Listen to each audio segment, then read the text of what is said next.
Hello, everybody, and welcome to another production of Hamilton Joe's Baseball here at Foundation Field. It's Mark McClure alongside Garrett Weaver here. Another series as the Joes get open a two-game set against the Galion Graders. We are on YouTube tonight live as opposed to Mixler, as Mixler is having some issues at the moment. So we got a live stream going tonight, but either way, we are here to watch some baseball as the Joes are coming off a tough little doubleheader, lost both games, but those are just games, in my opinion, you just got to forget and get on to the next one. Yeah, you didn't play your best baseball. It's not like they just came out there and whooped you. They played a really good game. The Locos pitching staff performed really well, and our bats just didn't get going. We struggled in all aspects that we've been so strong in this season thus far. Pitched poorly, hit poorly, fielded poorly. Just got to put that one behind you and come out here versus the Graders, who have been struggling, but any team in this league can always come up and get you at any point, so you got to stay focused. And as Garrett alluded to, the Graders have been struggling a little bit, sitting at 3-10 in the North Division. That's the bottom. And for the Joes are now in second in the South Division. The Licking County Settlers have leapfrogged them and are now one game ahead here in the early going this season. But as Garrett said again, any team can get you because Richmond got 2 out of 3 against them, so they need to be ready to go. And they really should be ready to go after struggling there on the road at Lima. Yeah, it'll be interesting to see how they come out. I think it'll show a lot of this team if they can come out there with some fire and passion and really take it to the Graders early on in this game. Jacob Webb on the mound again. He's 2-0 on the year, so hopefully he's going to get out there and get another good start and go finish this week off with 2 wins. It's been a tough week, a bunch of rained-out games, that doubleheader, but you can finish the week strong here with a 2-game set versus the Graders. Starting rounds for tonight's ball game for the Hamilton Joes. Playing second base and leading off as usual is Zach Orn. Playing in center field and hitting second is Brennan Gick. Batting third and playing first, Preston Miller. Batting fourth and out and left is Jake Cates. Batting fifth and playing third, Avery Janning. Batting sixth and DHing, Brock Mathis. Batting seventh and playing right field, Cole Revels. Batting eighth and catching, Marshall Rich. And back in the 9 spot is the shortstop, Logan Thomason. On the mound for the Joes is Jacob Webb. For the Galion Graders, leading off is going to be right fielder Bryce Ray. Batting second and playing second is the lefty Austin Harper. Batting third and playing third, Andrew Sharp. Batting fourth and playing center field, Devontae Washington. Batting fifth and playing first, Sean McLaughlin. Batting sixth and catching, J.T. Bitzenhofer. Batting seventh and designated hitting, Luke Correa. Batting eighth and playing shortstop, Ryan Strittmather. And batting ninth and playing left field, Garrett Coons. Pitching for the Graders will be the right-hander, Wyatt Smith. And as we said right there, Jacob Webb on the mound. We've talked about it a couple times with him. He struggled in this first start, but has really come on lately and been great for this Hamilton Joes team. Yeah, he's pitched a lot better after that first start versus the Steam. He opened the season a little rough. Joes were able to fight back in that game and win it for him, so it's not on his record, but he has pitched really well. 13 and a third innings pitched so far, 12 strikeouts, 4.7 ERA. His really next step is to just go deeper into ball games, limiting that pitch count a little more and just continuing to perform out there for the Joes. Yeah, Webb sits currently at 2-0 in 13 innings pitched, ERA at 4.73. So we will take a quick break here on the Hamilton Joes network as the national anthem is preparing to be sung. So we'll be right back here on the Hamilton Joes TV network. The Greater Miami Valley YMCA. When communities get better, the world gets better. Discover how we positively impact the nation and how you can help us, one neighborhood at a time. The Greater Miami Valley Y, your local stop for building a healthy spirit for mind and body for all. At Pfefferly Tire and Automotive, our mission is to provide quick, reliable service at an affordable, low price to maximize customer service. We are committed to excellence in customer service as well as automotive services. We value our long-lasting relationships with our customers, employees, and our suppliers. By using the latest technology in the automotive service industry, there's rarely a problem we can't solve.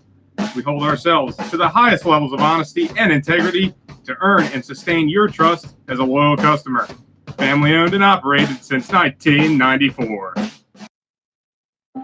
Fort Hamilton Hospital is a full-service community hospital that continues to lead the way to better health in the Butler County area, serving patients from Fairfield, Oxford, Cincinnati, and Middletown. We combine modern technology, highly skilled physicians with a friendly, caring staff.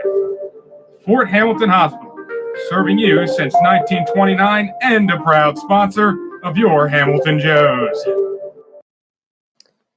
Every time there's a close play, you've got to hope that the umpire is seeing the play correctly. That's why Hamilton Eye Care Center brings you every close play this season in Hamilton Joes baseball. They can be found at 1360 Eaton Avenue in Hamilton, Ohio, or they can be called at 513-894-1800. They can help you see the difference so that you don't miss the call on any close play. If you're looking for heating and cooling services or expertise in Hamilton, look no further than Carefree Heating and Cooling. Established in 2010, we are a knowledgeable and fully trained on a full range of HVAC products, maintenance, technology, you name it. We do professional quality work for everything we do, so you can enjoy a more comfortable home. We promise comfort you can count on.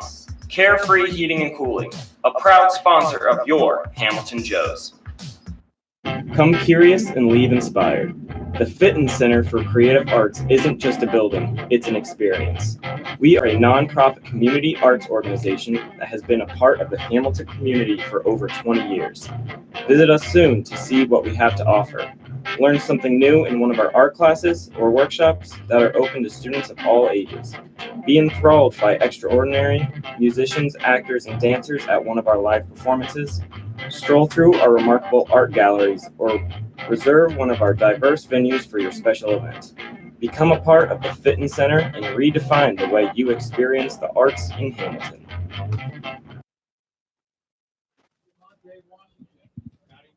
Back here on the Hamilton Joes Network as the Joes are just about ready for first pitch. Quickly talk about the Graders starter, Wyatt Smith. For Smith, this will be his third start, 1-1, but a really low ERA at 1.27 in 11 innings pitched. As man, the pitchers just don't seem to be letting up for the Joes. Another tough test here. Yeah, they're really coming up against a lot of the teams they're facing best guys, best starters, but they've had starts in the past where they've been facing a guy that's been pretty dominant and able to get the bats going. It'll just be important to get that going here as well because they need a little something to go right at some point early in this game. You obviously don't want to be down too much again after being down 5-0 in the first inning of the second game of that doubleheader yesterday. You kind of want to get off to a good start, get a good feeling in that dugout, and hopefully that'll translate into a win tonight. And for the Joes, really trying to make a point of making some more contact with the baseball. 12 strikeouts in their last game, and that's really got to do better than that. Yeah, strikeouts have been a huge issue for this team all season long, and last night was kind of the pinnacle of that. And, I mean, you like to see the guys going out there and swinging at pitches, but they're just chasing too much, and they're kind of getting in that mindset, and the pitchers are able to take advantage of it, pitching not as much stuff in the heart of the zone as they would if just a little more patient. So see what their approach is tonight, but those numbers got to get down one way or another. For the Galion Graders, pitching has obviously been reasonable for them. Have one of their better throwers out there tonight. ERA just over 4 as a team that is in the bottom half. And for hitting been a real struggle for this baseball team, hitting only 225. So the Joes pitching should have confidence going out there. Yeah, they are last in the league in average, 225. But like we've said, pitching in this league is really hit or miss. So Jacob Webb's still going to have some good stuff out there to be able to go deep into this ball game. The Graders, they may not be hitting all that well, but they are just middle of the league strikeout wise, so they don't chase all that much. They also steal a decent amount right at middle to upper middle of the league, so just got to approach it like any other team and got to go out there with the same fire and try and get a W. So we are just about ready for first pitch. Leading off in tonight's game is Bryce Ray. First pitch to him is in there on the outside corner. Good job there, Jake Webb. In that one game that he started where he really struggled to hit the zone early. One pitch, that one rides up and in for a ball. So 1-1 the count on Ray. Ray going into his freshman year is going to be attending Morehead State. Webb sets. Here's 1-1 pitch. This one is down low for a ball. Yeah, Rich behind the plate. He started the first game of the doubleheader yesterday, so he got the afternoon off. Legs pretty fresh here. 2-1 pitch, and that one's in there on the outside corner as well. Ray is a .308 hitter on the year for the Graders. Only one of two guys in the lineup that are over the 300 mark. As the 2-2 pitch is fouled back. The other guy only has 4 at-bats, so he's really the only guy that's played a decent number of games that's not hitting in the 200s or lower. And Ray only has 26 at-bats, so he hasn't been an everyday guy.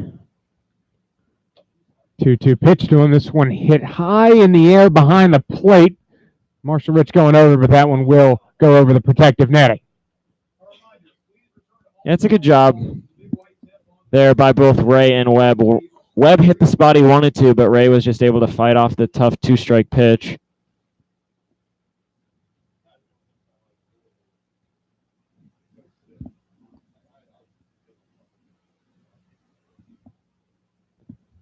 Count still 2-2. Here's the delivery from Webb. Swung on and missed. Got him with the high fastball. First strikeout of the game for Webb and the first out here in the top of the first. Yeah, I get the beer batter early tonight as it will be Bryce Ray all night long, and it's a really good start there from Webb. He's able to get him not load the count there, able to continue to pound the zone, and even though it took him a couple foul balls and a couple more pitches than he would have liked, he got the strikeout. First pitch to Harper is swung on and missed. Another good first pitch strike for Webb. The 0-1 pitch, though, is up and outside for a ball.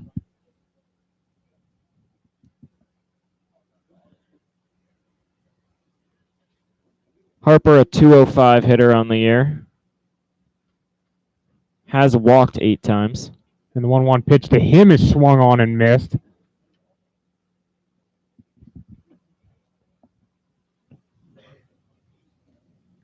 So count 1-2 on Austin Harper going into his junior year at Ohio Wesleyan. 1-2 pitch. This one hit into center field. Gick under it, and he'll make the catch for out number 2. Good one there. Fairly weak contact towards center. Gick only have to take a couple steps to his right. Able to get that one. And most importantly there, didn't waste too many pitches getting that second out.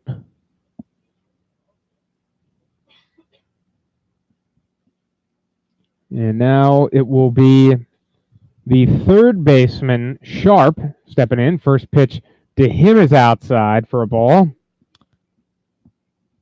Sharp, one of their better everyday guys, 273 on the year. Is a strikeout candidate, though, has struck out 13 times. As the 1-0 pitch from Webb goes outside for ball 2 for Sharp. Hometown Grayson, Kentucky. He's a 5'8", 198-pound junior at West Virginia University, or West Virginia Institute of Technology. 1-0 pitch. This one's hit on the ground, a short. Thomason up with it. He'll throw on to first in time to retire the side. Good first inning from Jacob Webb, and we head to the bottom of the first, still scoreless here at Foundation Field.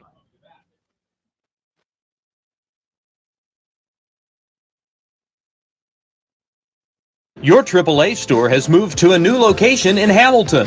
2870 Menards Boulevard in Fairfield Township is your new home for all your travel, insurance, and attraction ticket needs. AAA has great member deals on everything you need for a great vacation. Visit AAA today in Fairfield Township to join America's largest motor club organization or online at AAA.com. Your shirts, pants, sweaters, dresses, and anything else that is launderable is handled with care at the dry cleaning shop. Choose us and your whites will remain white and your colors vibrant without you needing to do any of the work.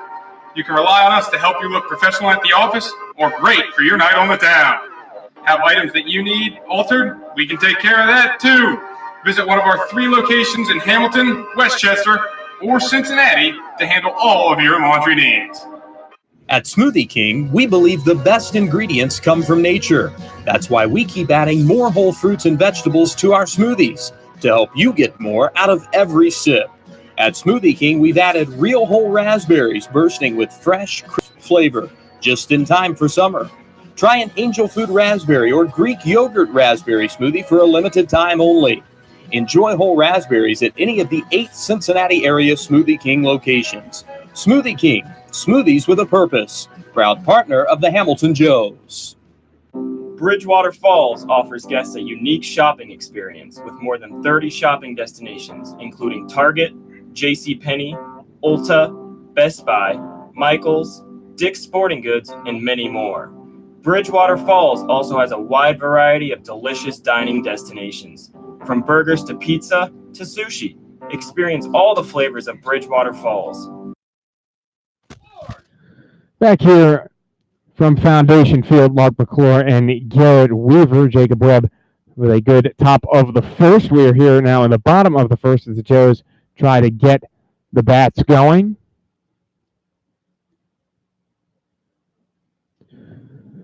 Absolutely gorgeous day for baseball here in Hamilton. 76 and sunny. So finally, some more good weather here as we head into the weekend. First pitch to Zach Orn is outside. Orn, really good first game. Struggled in the second in that doubleheader, but he's still playing really well. He did have one error at second base. As the 1-0 pitch is in there on the outside corner.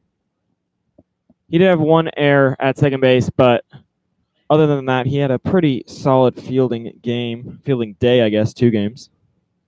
1-1 pitch to Orn. Big swing and a miss, so count moves to 1-2 on the Joes leadoff man.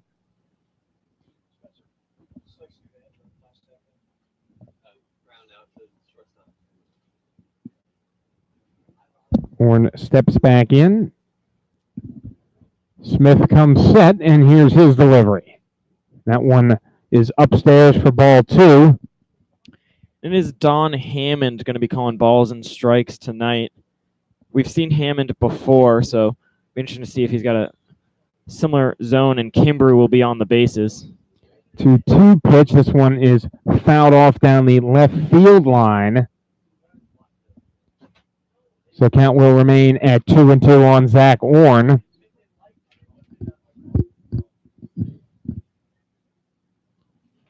Orn, not a guy that strikes out all that much, but when he does, he really does battle in counts, as that pitch was outside and high. So count is full here on Zach Orn.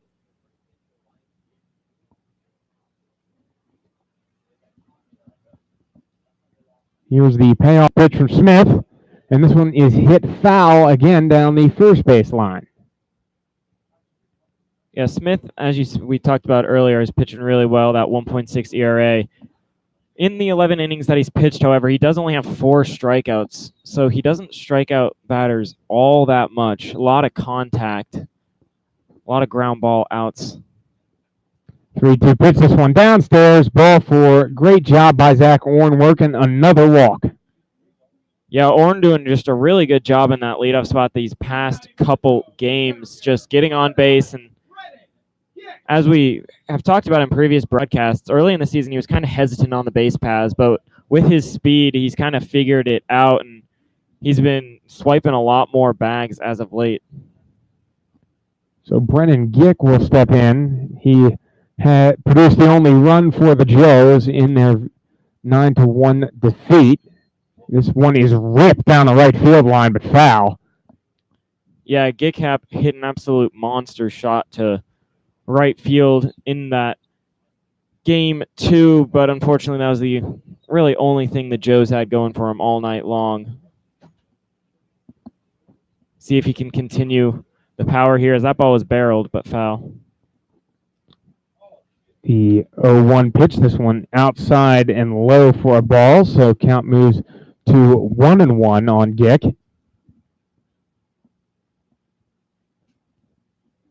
Gick at 233 average for the year. The 1-1 pitch, this one outside, so count moves to 2-1.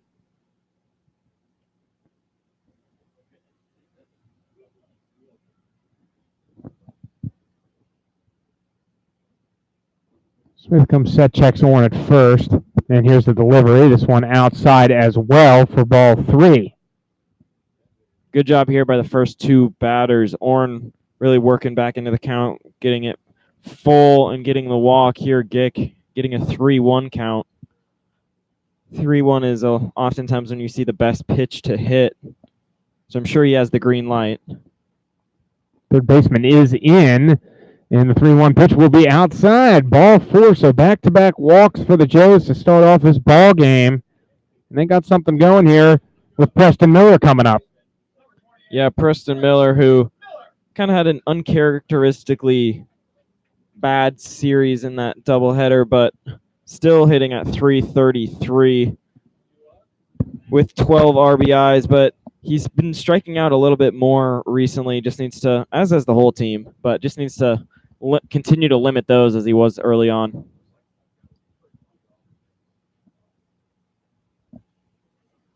Smith is set, and here is his first delivery to Miller. This one is high for a ball.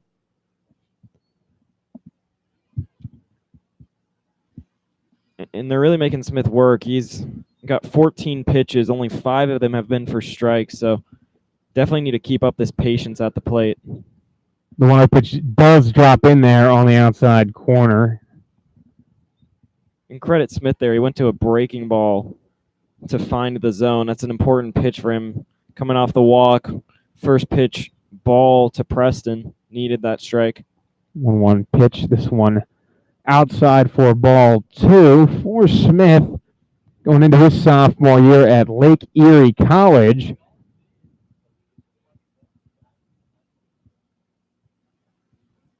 Stands at 6'4". 2-1 pitch to Miller. And this one is low for ball 3. Another 3-ball count here. Let's see what Miller does, 3-1. Here you got a power hitter at the plate, so it's going to be interesting to see if they give him the green light. But Smith having all kinds of problems hitting the zone, so for that reason, you're not 100% sure if he does have it. Yeah, he wasn't able to hit it 3-1 versus Gick, so. Well, this pitch is fouled straight back. Miller didn't miss it by much, but the count will go full. Jake Cates is on deck. Cates hitting best average on the team at 353, but has struck out 16 times. Smith back on the rubber. Here's the payoff pitch. This one swung on and hit towards short. On to second for one. On to first. That throw goes way past the first baseman. A run's going to score. So they get the out of Gick at second, but trying to double up. Gick ball goes all the way to the fence by the Graders dugout, and Zach Horn comes around to score on the air. Yeah, I'm not entirely sure what that was. There was no velocity on the ball, and it was about 10 feet too high. Just kind of a little soft toss that he looked like he was trying to throw it all the way to the dugout. Joe's looked to take advantage as now it's only one out with a runner scored and Miller at first. So the umpires, they've got something to talk about here. I think they're seeing if that ball went into the dugout, if Preston Miller should be at second. And they will send him to second as that ball may have gone into the dugout. And now we're going to have a conversation with Nick Renaud, and the umpire, Joseph Kimbrough, is getting a little bit hot about it, does not like the call. Yeah, he is not happy. He's trying to show him on the wall where it hit. It's just off screen on the stream, but he is livid. And they are telling him that he needs to back off or he is gone for this game. And it looks like he will. Maybe not. He's starting to crawl back out there. Really disgusted about the call now. Joseph Kimbrough talking to manager of the Joes, Adam Grissom.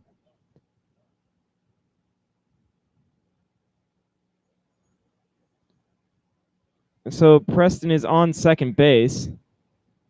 He's Grady manager's still complaining.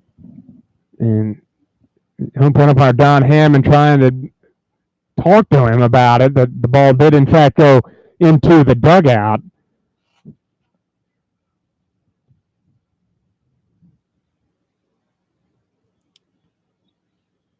I don't think he's long for this game if he's going to stay out here much longer. He's really testing the patience here with base umpire Joseph Kimbrough.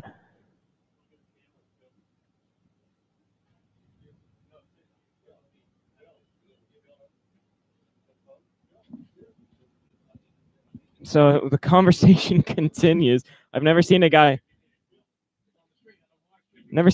argue this long and not get tossed.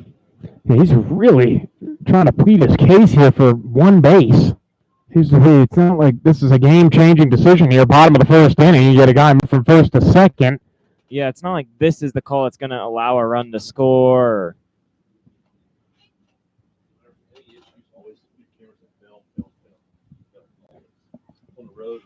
But it looks like he is done, and he will finally head back to the dugout. He has said his piece.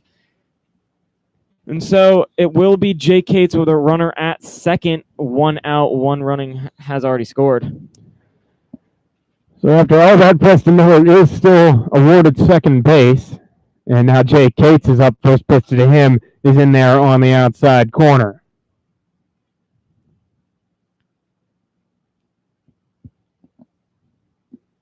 Cates did have a double in last night's game, but has been striking out a lot at the plate. 0-1 pitch, this one outside. Looks like Smith really wants to work the outside part of the plate. Not sure if I've seen one inside pitch so far. That's been pretty common this season. A lot of these guys are a little afraid to come inside because if it tails on them out a little bit, that's just going to be right in the heart. The 1-1 pitch is fouled off by Cates. Yeah, just got a piece of that one. Big hack at it.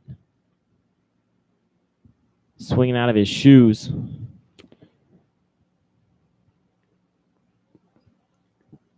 Gates settles back in here in the left-handed batter's box. Smith checks Miller and will deliver. This one is roped down the right field line, but foul.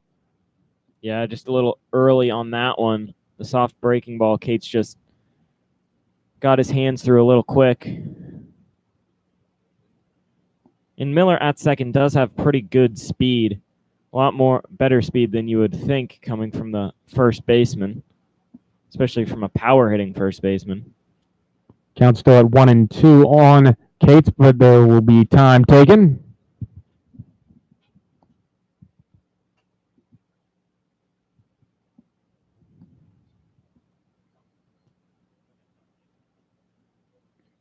Smith's ready, and here is the delivery. This pitch is hit hard into right field. Back on it is Ray, and he'll make the catch. Miller's coming to third on the tag. He will make it there, no problem. Jake Cates hit that ball a ton, but right at the right fielder Ray, he's able to range back and make the catch. Yeah, about a step in front of the warning track there. Cates got that ball pretty good, just not all of it. Miller was able to read that one pretty well and tagged, advanced. And so that'll put pressure on the pitcher and catcher here with 2 outs to limit the pass balls and wild pitches, so that could score another run. So there's a little bit of an issue here. Bitzenhofer has an issue with his gloves, got to get a new mitt.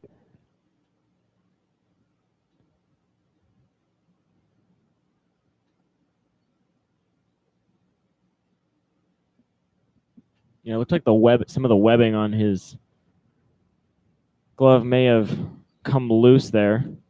Grabs his back up. So 2 outs here, bottom of the first. Avery Janning is up. First pitch to him is high and tight.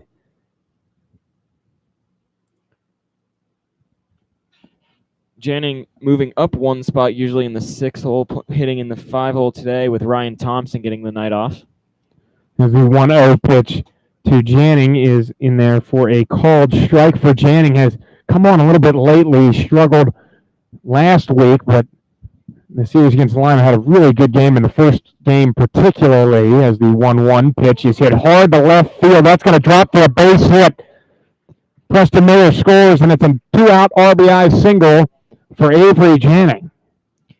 Yeah, really good job there by Janning. Not trying to do too much with that one, just getting a lot of wood on the ball and bringing home Preston Miller here with 2 outs and gets the Joes their 2nd run of this first inning.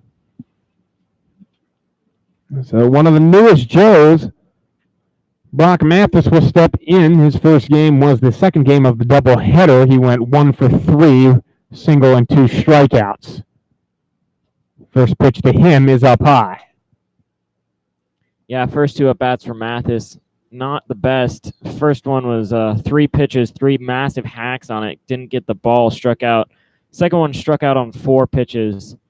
But then in that third at-bat, he settled in nicely. 1-0 pitch is downstairs for a ball, 2-0. And Mathis, as we've said, playing his ball at Louisiana State University.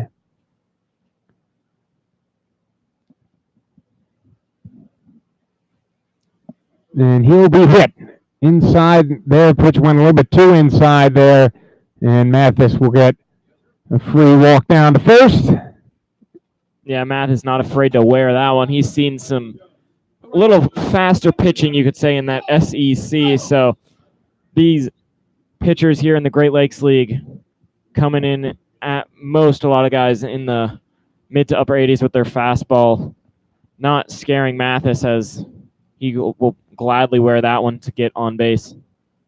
So now Cole Revels will step in. He played in the first game of the doubleheader.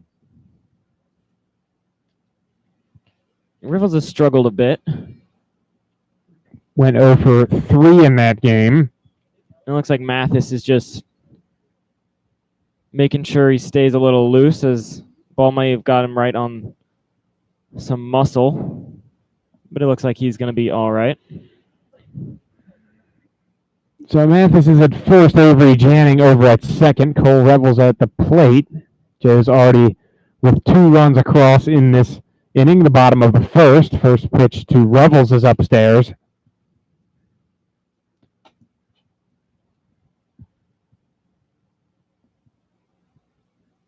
Smith, a lot of pitches here so far.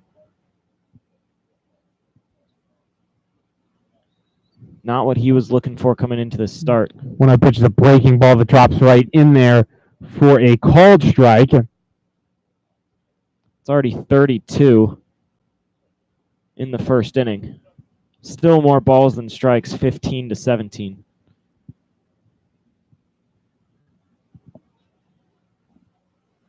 One the count on Rebels. Here's the delivery from Smith. This one just inside for ball 2. And that one just missed the elbow of Revels. Looking like he was happy to wear that one if it was going to ride in enough. Count at 2-1. This is a breaking ball that breaks a little bit too much and misses the outside corner for ball 3. Yeah, the fourth batter of this inning so far that has gotten to a 3-ball count. Smith trying to settle down here. Here's the 3-1 pitch to Revels. This one is fouled off just over the Graders' dugout. Good pitch there from Wyatt. Fastball in on the inside part of the plate, jammed Revels. Got him on the handle a little bit, but still be a full count here. Revels with a good opportunity to drive home a run or get on base. Runners will be moving here. And here's the pitch. Nope, he steps off. Smith will step off there, trying to catch someone moving too early.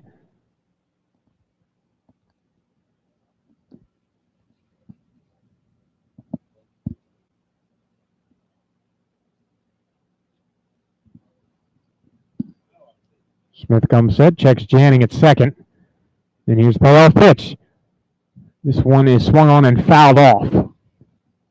Yeah, Revels just got a piece of that one. Able to stay alive. It was a good breaking ball there from Smith. Good job by Revels even getting a piece of that.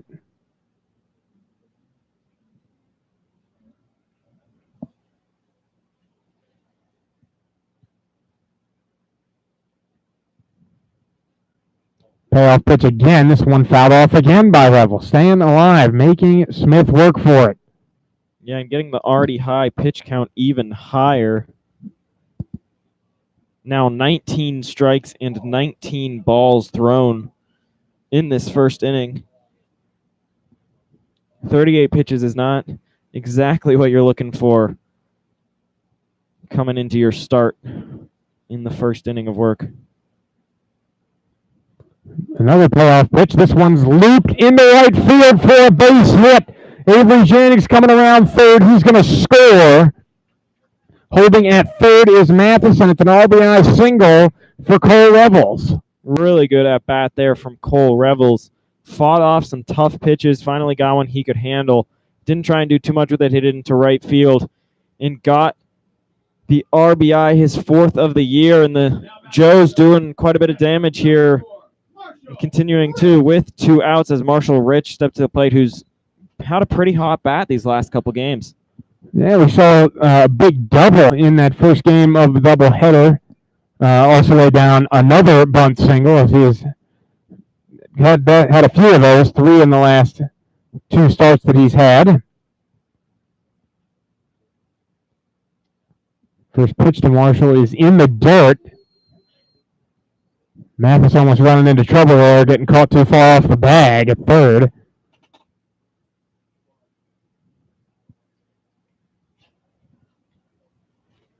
I like the aggressiveness from Mathis, trying to get that 4th run on the board. If there is any pitches that get too far past, expect him to continue to do that. 1-0 pitches called a strike on the inside corner. Also wouldn't be surprised if see Revels move at some point. Revels with some decent speed. Smith comes set. Here's the 1-1 pitch. This one is downstairs for a ball, 2-1.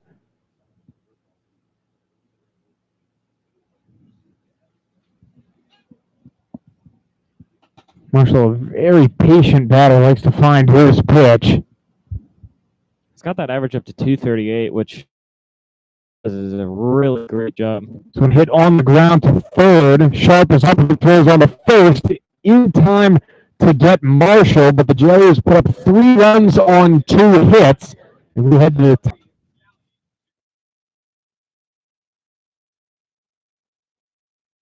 Bridgewater Falls is located just off the Butler 129 at the corner of Princeton Road and Bypass 4. Come experience a great shopping, dining, and services in the heart of Fairfield Township, Ohio. Robinson Fence Company has been servicing the Hamilton area for over 24 years. They're located at 1635 Howell Avenue in Hamilton and offer residential, commercial, and industrial fencing. For more information, please call Robinson Fence Company at 513-867-0080. Richard's Pizza is one of Hamilton, Ohio's most favorite spots, bringing you Richard's famous steak sandwiches since 1955 and a proud supporter of your hometown Hamilton Joe's. Whether it's pizzas, salads, pastas, or a little bit of fudge for dessert, Richard's Pizza has it all for you and your family. United Heartland Insurance Agency is a consolidation of a number of family-owned independent insurance agencies, the oldest of which dates back to 1872. For years, we've been protecting the assets of our clients by offering comprehensive and competitive business, personal, and life insurance products through some of our finest insurance companies in the business. Members of our professional, licensed staff average over 20 years of experience in the insurance business. United Heartland, a proud sponsor of the Hamilton Joes. Though founded in just 2015, Aspen Roofing back here on the Hamilton Joes Radio Network. Mark McClure and Garrett Weaver on the call. As Joes put up a 3 spot in the bottom of the first inning, nearly bat around. Yeah, they got 8 batters up in that inning, and it feels like it's been a while since we've seen Jake Webb out here. Not sure what the conversation is right now between Hammond and the Graders manager.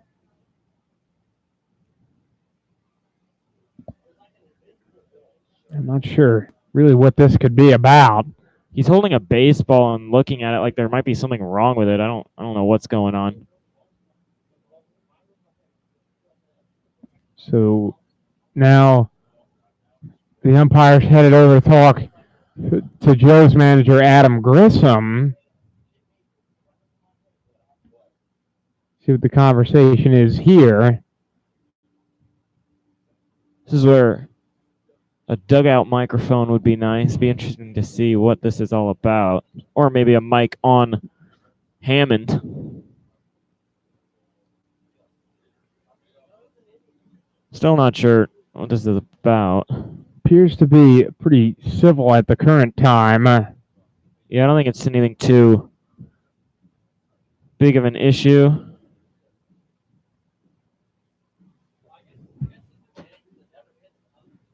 But it looks like everything will be all right as Hammond's just grabbing a couple extra balls now. And Jacob Webb standing on the mound ready to get this second inning underway after he pitched a really nice 1-2-3 first. Even though that feels like 45 minutes ago, an hour ago. He's still warm after sitting on the bench for all that time. It'll be the cleanup hitter that he's facing. Center fielder Devontae Washington. First pitch to him is low for a ball, 1-0. Yeah, and that pitch just missed. That's a good job by Webb. If you're missing by a little bit, that's not too bad. It's when you're pitching uncompetitive pitches. 1-0 pitch from Washington's fouled back. Good job there from Marshall Rich, catching that ball on a bounce off the steel support poles here behind the dugout. Yeah, Marshall Rich with a nice reaction time. Snags that ball. 1-1 pitch. This one hit into right field. Back on it is Revels. He'll make the catch for out number 1. Yeah, Rebel's looking right into the sun. He's got the sunglasses on. Misjudged that one a little off the bat, took a step in, had to take a couple back, but able to recover in plenty of time for the first out. As Sean McLaughlin will step up. He's one of their better hitters, 273. But again, not a guy that's played every day, only 22 at-bats. First pitch to McLaughlin is in there for a called strike, as Jake Webb is a guy that pounds the strike zone. 0-1 pitch from Webb. They'll check for a swing at first. No swing, says base umpire Joseph Kimbrough. Good pitch there from Webb. Almost got the chase. Not missing by much still, which is really nice to see. 1-1 pitch, big cut and a miss by McLaughlin. So count will move to 1-2 on him. It looks like a lot of these Graders hitters are going to chase some pitches that are a little bit out of the zone. So Webb hopefully going to use that to his advantage tonight. 1-2 pitch.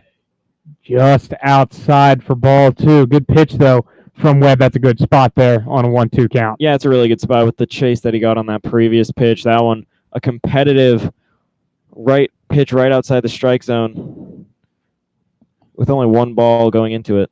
2-2 pitch. This one hit on a line into left field. That's a base hit for McLaughlin. First one that Jacob Webb has surrendered in this ballgame. That's honestly not a bad thing. We saw Chen go 3 innings in the first game of the doubleheader yesterday. Perfect. And then it kind of all blew up on him.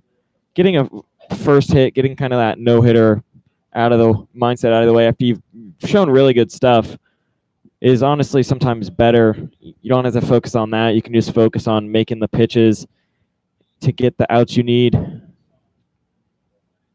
First pitch to Bitzenhofer is outside for a ball.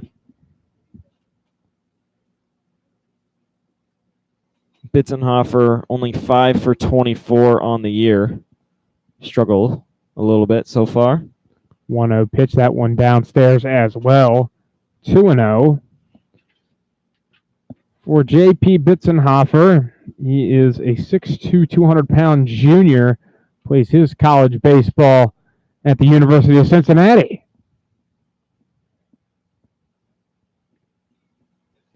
Two-0 pitch to him. That one in there on the outside corner and at the knees for strike one.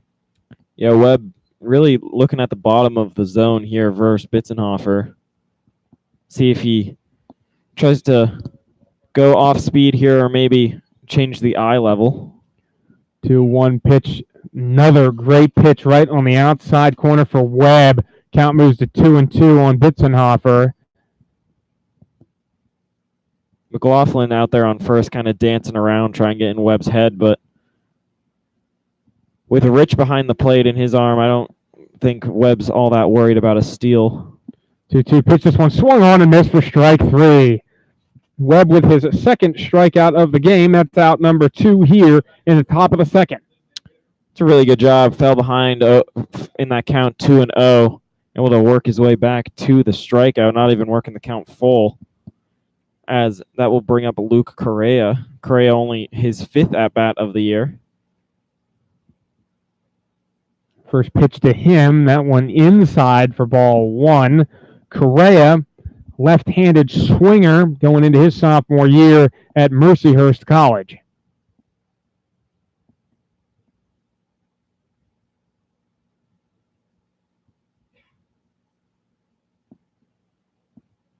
One-0 pitch. This one fouled off down the left side, but Correa looked like he was well behind that fastball. Yeah, well behind, and the pitch was kind of in on the hands on him. He just kind of defensive swing there.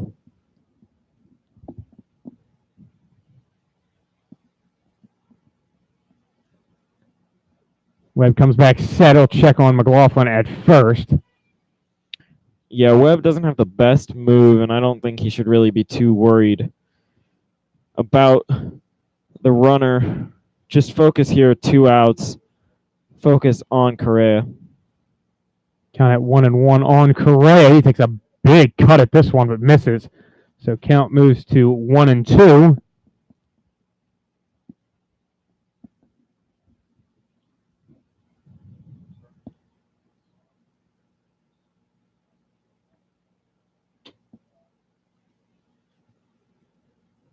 Webb set, kicks and deals. And it's fouled off by Correa as he stays alive. That one looked like it might have nicked Marshall Rich's helmet, but he looks like he's just fine. Pretty tough guy behind the plate. But good job there of staying alive for Correa. Here's another 1-2 pitch. This one inside. It gets by Rich. And advancing to second is McLaughlin. Not sure if there was a miscommunication there or a missed spot. Marshall Rich lined up on the outside corner. That's where he thought it was going. Webb threw it low and in. Yeah, that one is pretty tough by Marshall. It looked like it was just a little bit of a cross-up. Rich setting on the outside. A fastball comes low and inside. Rich didn't have a chance on that one.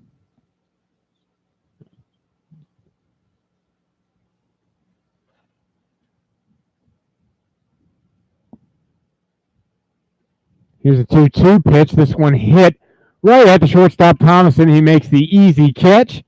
And that is out number 3 here in the top of the second.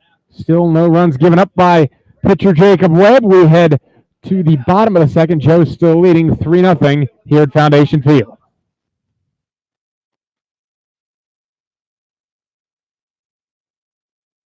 And Siding has firmly planted its name within the tri-state community. Our rapid growth is a direct reflection of our high standards and core values, as they are implemented on and off the job site. A step above the rest is not just a slogan, but a way of life. We exist to protect and enhance your home, which is your most valuable investment. Queen City Hospice is your local, independently owned and operated center that is dedicated to providing patient-centered care and support to residents of the greater Cincinnati area in whatever place they call home. We understand that our staff is the most important aspect of our organization, and that is why we hire only the most qualified and compassionate individuals in the industry. This is why our care is second to none.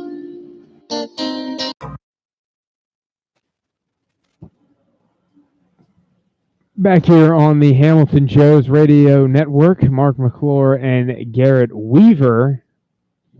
Joe's leading it 3-0 in what's been 2 solid innings of work so far from Jacob Webb. Yeah, just that one single he let up, but other than that, he's looked really good. And the Joe's bats looking good as well in that first inning, staying patient, drawing the walks, and taking advantage of the opportunities. Especially with 2 outs, they were able to continue to produce. First pitch to Logan Thomason is fouled off. Thomason back in the 9 hole for this game. Spent a couple games hitting at the 7 spot. Yeah, Thomason usually in this 9 hole. I expect this is where he'll probably be most of the year, as he is an everyday starter, as that one's outside.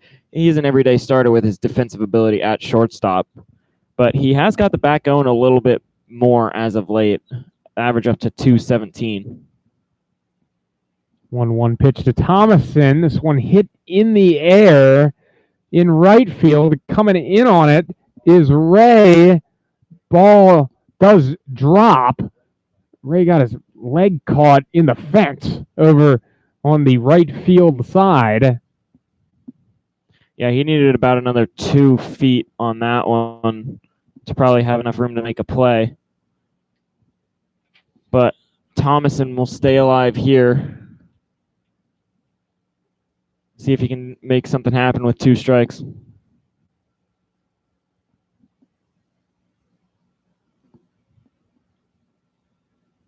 Thompson settles back in to the batter's box, and here is Wyatt Smith's delivery. This one hit hard to right field. Ray back on it, going way back, but he makes the catch for out number 1, allowed out number 1 here in the bottom of the second. That's a good job by Bryce Ray. Looking into the sun, he's had a couple of those that have been hit pretty hard to him, and he's ranged back nicely. But for Wyatt Smith's point of view, he really does need a quick inning here after throwing all those pitches in the first. Already almost at 50. He's sitting at 47 right now. Only one time through the lineup. So Zach Orn getting his second at bat. First time up, he drew a walk. First pitch to him is a cut on and missed.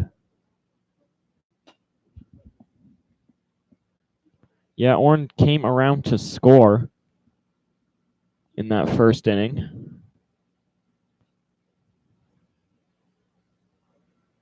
One pitch is way upstairs for a ball. Yes, Smith's been struggling with his control. That one nearly caught Orn in the head. Yeah, Orn just able to dive out of the way of that one. I don't think he's all that happy with Smith, but that one looked like just a product of the lack of command here tonight. 1-1 pitch to Orn. This one fouled off down the left field line.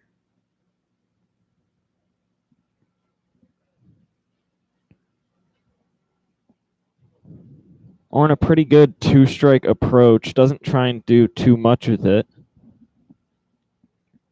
Definitely a guy that just wants to try and put the ball in play, try to do something with his legs as the 1-2 pitch is fouled off. He also is a guy that has pretty long at-bats. He had an 8-pitch walk his first time up. He will definitely work you, make you earn any type of out.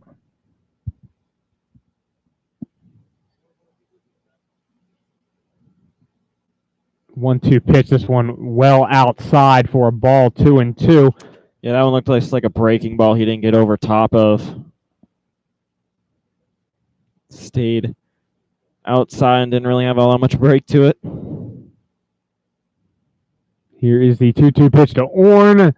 Cut on and missed, strike 3. So Orn goes down swinging. That is the first strikeout for Wyatt Smith in this ballgame. It's the second out here in the bottom of the second. Yeah, pretty good pitch made there. Inside part of the plate got Orn to kind of chase a little bit. But Brennan Gick, who walked his first time up as well, will step up. First pitch to him is a good breaking ball that's in there for called strike 1.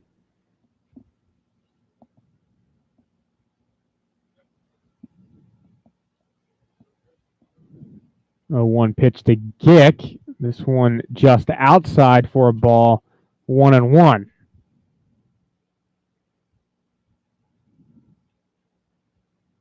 Working quickly is Smith as the 1-1 pitch is outside for ball 2.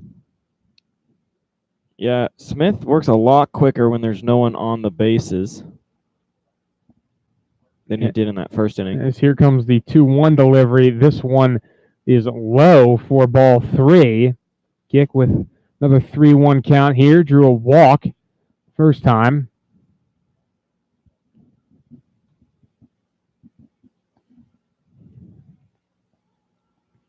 Three-one pitch to Gick. Swung on and hit high and deep to right field. Ray is under it, and he'll make the catch just shy of the warning track. Gick gave it a ride, but came up just short. And that is out number 3 here in the bottom of the second. We head to the top of the third. Joe still lead at 3-0 here at Foundation Field. United Floor Fashions has a dedication to the kind of craftsmanship and attention to detail that has earned it a reputation for people and products that you can rely on year after year.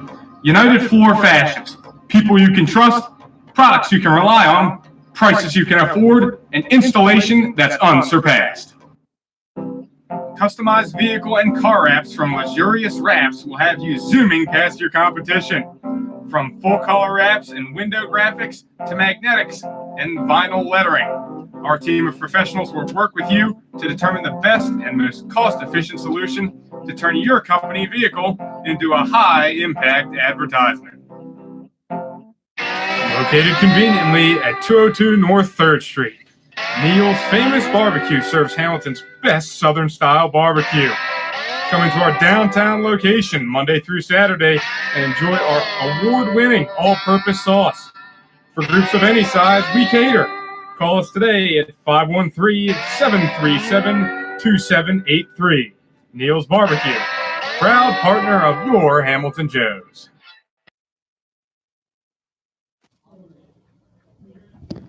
Back here on the Hamilton Joes network as the Joes are leading 3-0 here in the top of the 3rd inning. Jacob Webb has been pretty good in this ball game so far. Surrendered only 1 single, has faced only 7 batters. Yeah, he's looked really good. Just 2 strikeouts. He's had some pretty good stuff. Just left 1 pitch up a little bit that was hit into left field, but can't complain as Webb's doing his job. And we'll look to continue that here at facing the bottom of the lineup for the Graders. Ryan Strittmather is at the plate. First pitch to him is fouled off.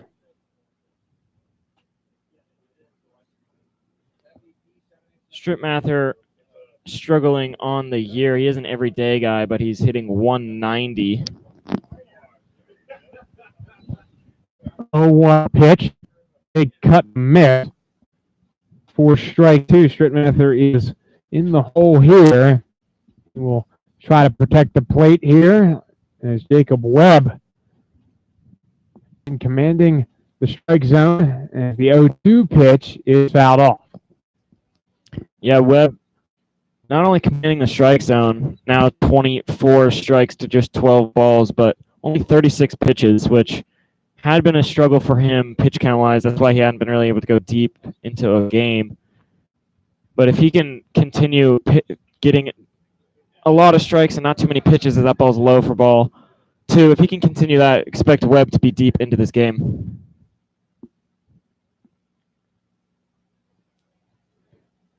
So count at 1-2 here for Jake Webb. And this one is fouled off as well.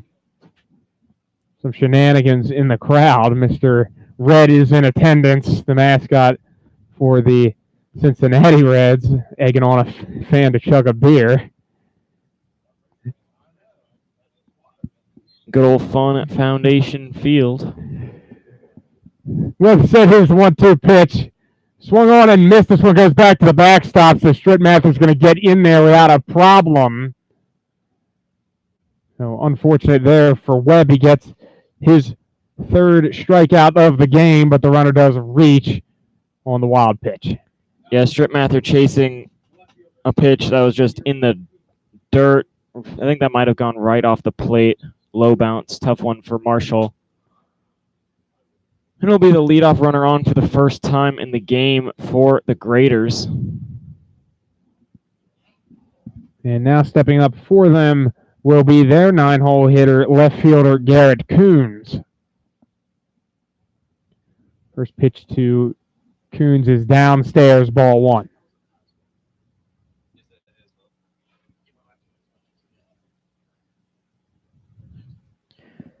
Coons only his 8th at bat, hitting .429 on the year. The 1-0 pitch is hit high into right field. Rebels is under it. He'll make the catch for out number 1. So that will flip the lineup and will bring up the beer batter who struck out his first time up, Bryce Ray.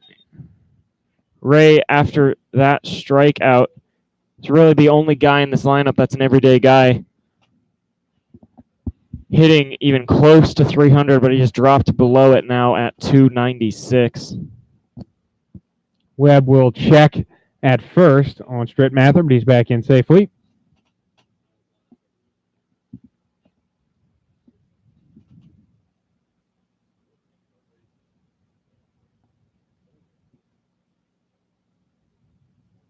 So here's the first pitch to Coon. Strittmaster's on the way.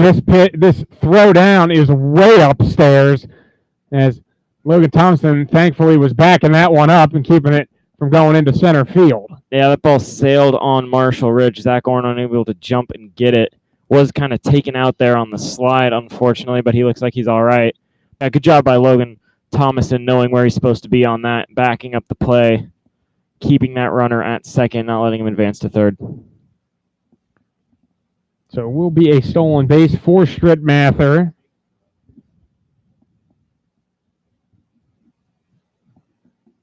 As here is the 1-0 pitch to Ray. This one hit down the first baseline. That one's going to be a base hit. Coming around third is Strittmather. He'll score as the throw is cut off by Zach Orn. Yeah, that's a tough one. Run comes around to score on a strikeout. That unfortunately reached on that pass ball by Marshall Rich. Credit Ray there, just punching that ball just out of the reach of Preston Miller.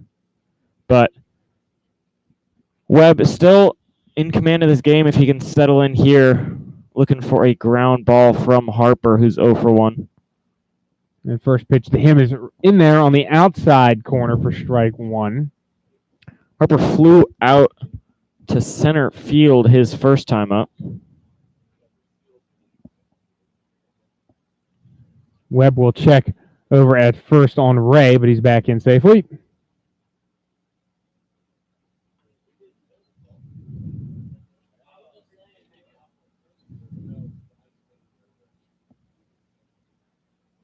Oh, one pitch hit towards the middle. Thomason's up with it. He'll step on second and then on to first. That's a double play to end the inning. That's the way to respond by Jacob Webb. And we'll head to the bottom of the third inning. Joe's still leading 3-1 here at Foundation Field.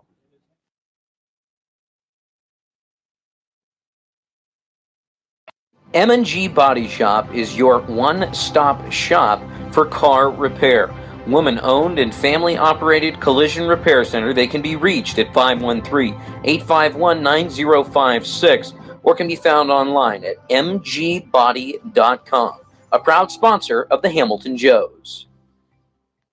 Pate Appliance Services have given you 61 years of phenomenal service for any appliance that you need. With flexible scheduling, automated reminders, state-of-the-art service, and an A-plus customer satisfaction rating from the Better Business Bureau, Pate Appliance Services is there for you. They can be reached at 513-863-4700 or found online at pateappliance.com. Proud Hamilton Joes sponsor Miller Coors wants to remind you, whether you're watching the Joes at Foundation Field or catching the game on YouTube, to never compromise on taste. Reach for a Miller Lite, the light beer that's always brewed for more taste with only 96 calories and brewed right here in Ohio. Miller Lite, hold true. In its 70. Back here on the Hamilton Joes Network, Joes' lead has been cut to 2. They now lead 3-1 on a tough run given up by Jacob Webb. Strikeout reached at first. And then a stolen base as Joseph Kimbrough appears to have an issue with a fan. And he is... Looks like they might be kicking out a fan there. He might be leaving the yard here. Not sure if something was said there to a player or an umpire. Nonetheless, back to the game-wise, it will be Preston Miller. Miller grounded into that fielder's choice. First pitch to Preston is outside for a ball, 1-0.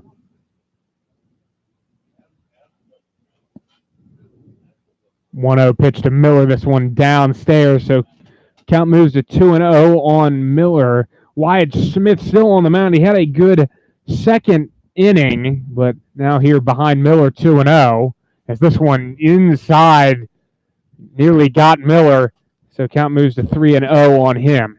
Yeah, after a pretty feisty series versus the Locos, and then a couple pitches really high and tight. If this continues, I'm guessing Joes aren't going to be too happy with Smith, as that one is called strike one, but there's only a certain amount you can take at head level, especially Preston Miller has already been hit in the head this season.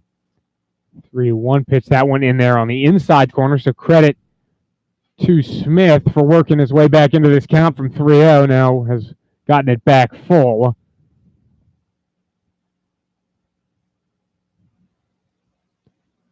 Full count pitch. This one hit on the ground to third. They can't get it. Is sharp, but Stripmather comes up with it, throws on to first, not in time, and Miller beats it out. Yeah, Stripmather didn't even throw that one. He kind of faked the throw, but Preston Miller able to get in there. He decided to just eat that ball as he knew he wouldn't have a chance. Didn't want to make another error by the infield. But it'll be Jake Cates with nobody out.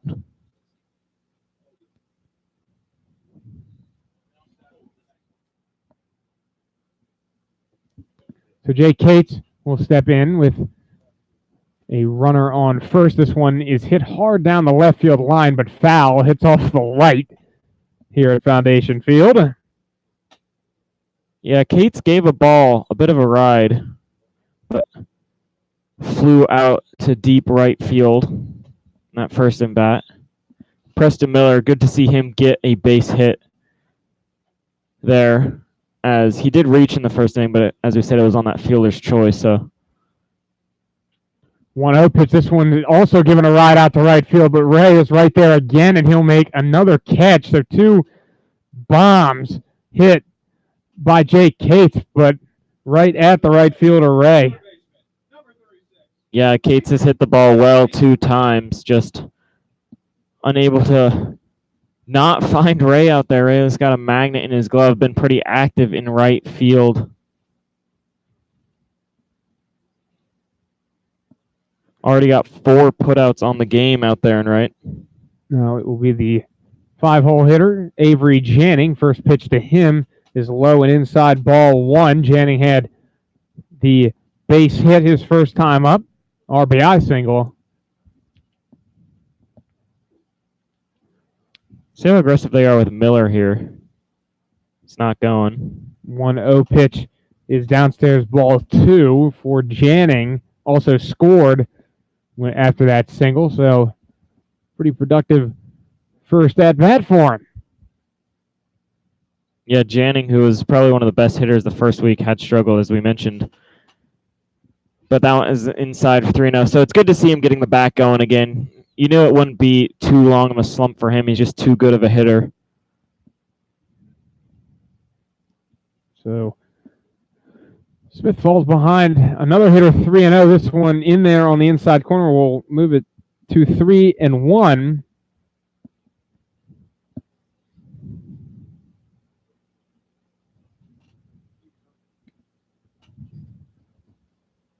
Here's the 3-1 pitch to Miller. He swings for the fences and misses. So the count will go full on him. Yeah, Janning with a big hack there. We'll need to be a little more defensive, maybe shorten up that swing here with 2 strikes on him now. Payoff pitch. Preston Miller goes. Pitch was fouled off. It hit Avery Janning as he swung. Not sure if that caught him on the hand or the arm. Yeah, looks like he's all right, though. Might have just cut a piece of him on the foul tip.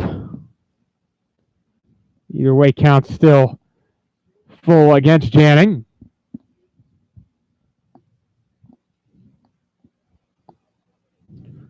Smith is set. We'll throw over to first to check on Miller. He's back in there safely. He was moving on that 3-2 pitch. Yeah, almost caught Miller leaning there. His 3-2 pitch going again is Miller, but just a little half check swing foul ball from Avery Janning. Yeah, just getting Preston Miller a little cardio work out there, running back and forth between second and first. But good job by Janning to stay alive. 8th pitch of the at-bat here. And this one is way inside, nearly caught Janning. Ball 4 anyway, so he'll trot down to first with the walk.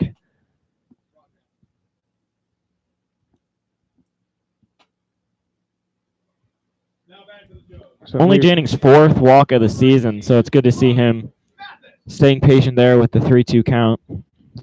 So runners on first and second here. One out, bottom of the third. Brock Mathis will step up. He was hit by a pitch in his first at bat.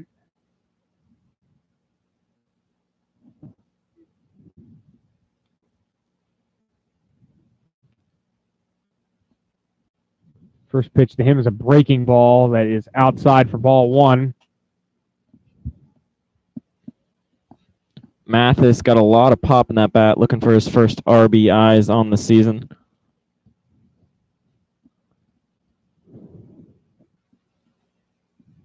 One 0 pitch. Mathis hits this one down the left field line, but foul.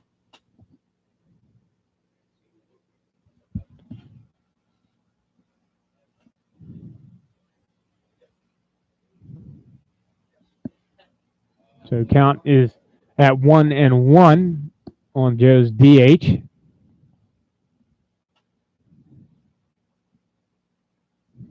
Pitch to him is fouled off. Looked like Mathis reached for that one a bit.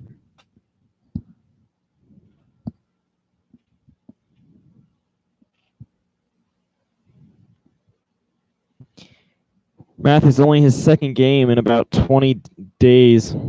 His first time seeing live pitching in his last game, so just still looking to get settled back in here to facing that mid-upper 80s pitching.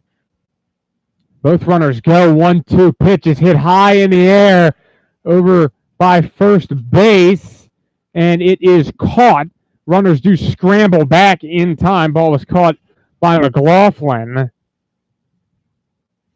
Yeah, that's a tough one for Mathis. Another 1.5 feet towards the dugout, and that ball is out of play, but just hangs in there enough and able to make the play is McLaughlin.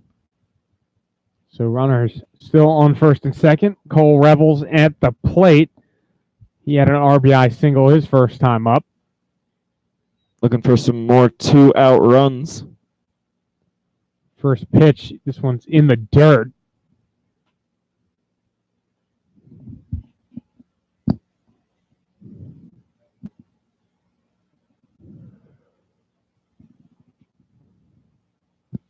This next pitch will already be Smith's 80th.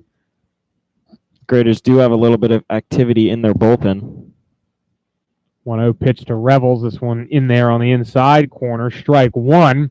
Count even at ones.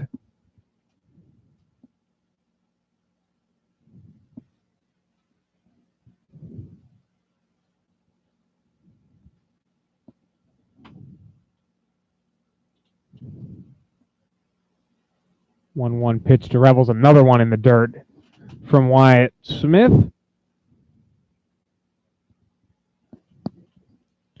Yeah, Smith just all night. That's been his struggle, is hitting the zone. 44 strikes to 37 balls. But looking at it, only 3 runs with the kind of control issues that he's had.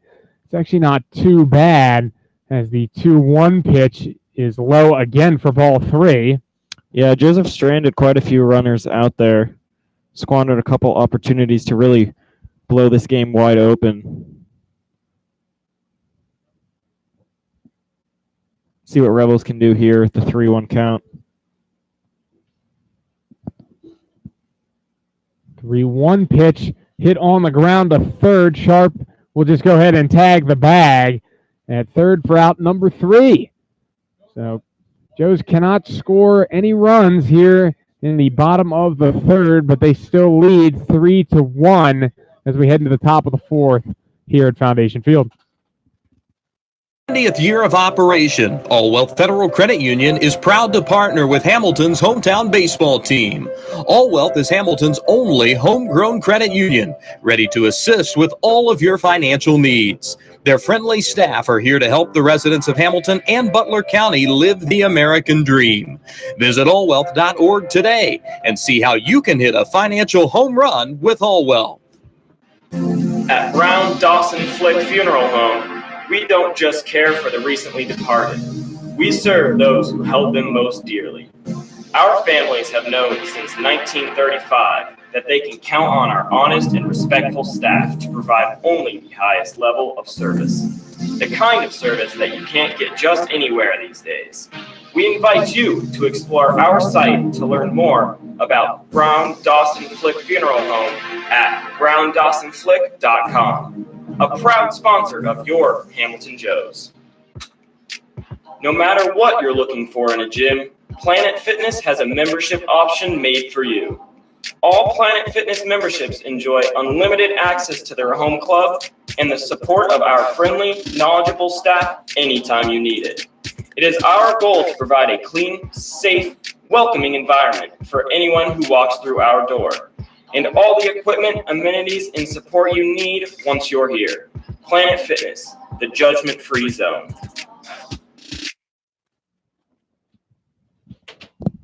Back here at Foundation Field, Mark McClure and Garrett Weaver. We are in the top of the fourth inning.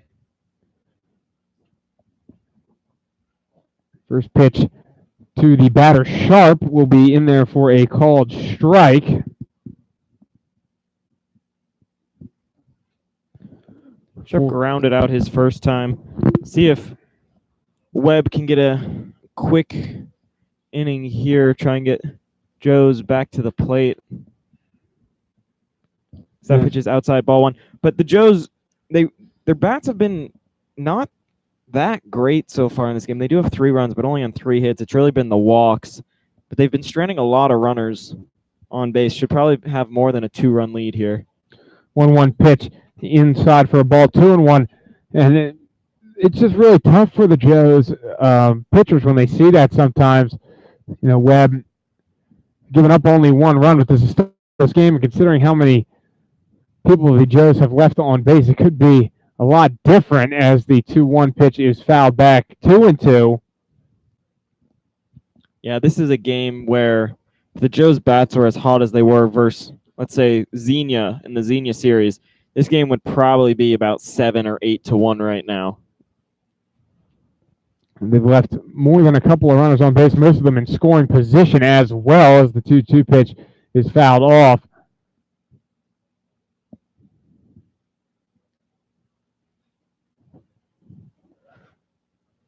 We sound like we're beating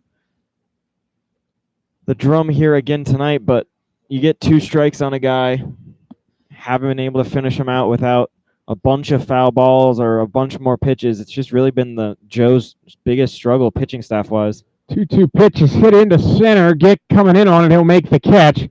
For out number 1, Sharp hit it hard, but good read by Gick. He'll come in and make the catch. Yeah, Gick's a really good defensive center fielder. Sun in his eyes a little bit there. Had no trouble with that ball.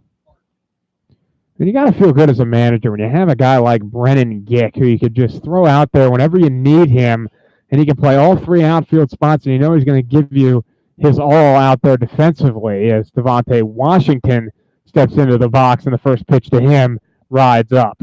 Yeah, Gick's a definitely luxury to have. If you need Ryan Thompson to have a day off, you can put him in right, put him in left if Jake Cates is going to be DHing that game. Center field if you're giving Griffin Kane the night off.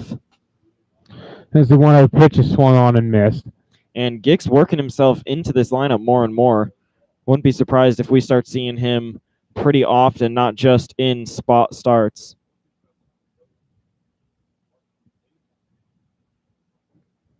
One pitch to Washington is fouled off. So the count moves to 1-2 against him. He flew out to right field his first time up.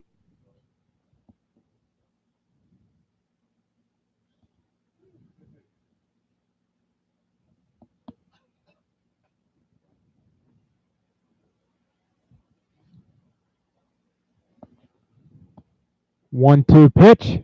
In there, called strike 3 on the inside corner. A great pitch there from Jacob Webb, his 4th strikeout of the ball game, and out number 2 here in the top of the 4th.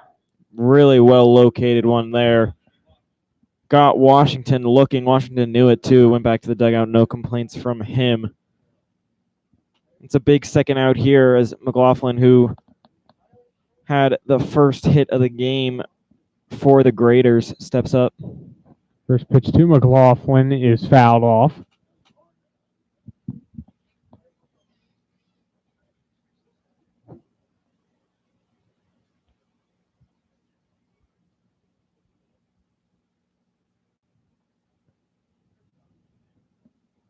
With all these foul balls, Webb's pitch count has gotten a little higher than he would like.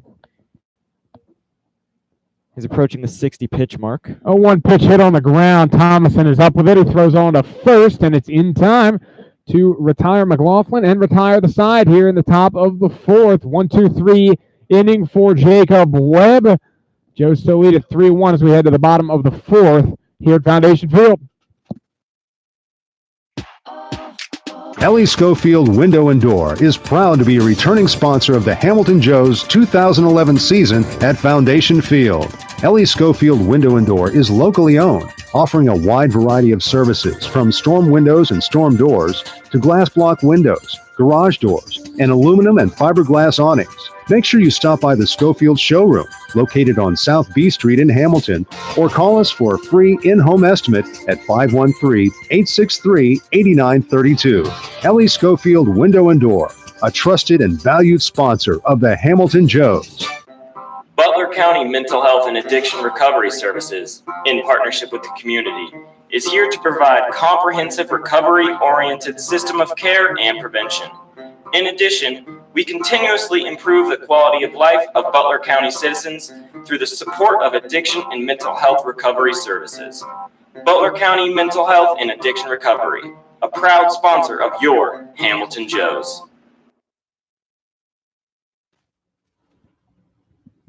Back here, Hamilton Joes Radio Network. Joes leading 3-1, bottom of the 4th inning. There is a pitching change on the mound for the Galion Graders. Now pitching is number 29, Christopher Punka. He is going into his senior year at Ohio Wesleyan. He's a right-handed thrower, stands at 6'2", 205 pounds. For Wyatt Smith, really just a pitch count issue. He goes 3 innings, gives up only 3 hits, but 3 runs, 1 of them earned. Walked 3, struck out 1 in the 16 batters that he faced, but his pitch count was already up there in the mid-80s through 3 innings. So it'll be Punka. I'm assuming they're hoping he can be in a long relief spot here. And you look at Wyatt Smith, from up here, you may say he didn't have the greatest start, but his team's still in the ball game, only down 2 runs here in the bottom of the 4th inning, so not a horrible start. Yeah, only a 1 earned run in it, those other 2 unearned, but yeah, I mean, really for him, I'm sure if he's looking back in this, it's just all about that command issues, walked too many batters, but he kept his team in the game. Credit to him. Joe's left a lot of runners on base. So Marshall Rich will step up to the plate. He grounded out to third his first time up. But credit to this guy as a leader. When he came off the mound, when he came out from behind the plate in the 3rd inning, he immediately went up to Jacob Webb, told him it was his bad for those runs that were surrendered, as the first pitch to him is called a ball, 1-0. Yeah, that run that the Graders have as this pitch is in there for a called strike, scored off of the strikeout passed ball by Marshall. Marshall just going up and telling Webb, hey, man, that's my bad. That's on me. You're pitching a great ball game. Just put that one behind you. 1-1 pitch, this one low for a ball, 2-1. That's really what you want out of your catcher. He's a leader out there, always very vocal with his pitchers, and just really a class act out there. 2-1 pitch. This one hit on the ground to second, up with it and on to first in time to get Marshall Rich. That was Harper making the play there at second. Yeah, and just final thought on Rich. It's kind of like a golfer caddy relationship where there's a missed putt or something, a 7-8 foot putt that is missed. The caddy will be like, "That's my bad read by me." You really just want to keep the golfer, or in this case the pitcher, their head and mind right, as that is such a vital part of this game. Logan Thomason steps in. First pitch to him in there on the outside corner. Thomason flew out to right field his first time up. 0-1 pitch. This one just outside. And talking about Rich, again, we talked to him between games yesterday. He, one of the people in the Lima press box, had said, as this pitch is low for ball 2-1, had said, really asked why he was still playing here at Miami Hamilton, because he was making so many great plays, had a couple hits, threw a couple guys out. As this 2-1 pitch is swung on and missed by Thompson, moves it to 2-2. And he really just said he wants his story to be known here as the underdog, playing at Miami University. Hamilton wasn't heavily recruited coming out of high school, and has turned himself into a real solid ball player. Yeah, using it as motivation at every level. He's hoping to continue to climb to the next.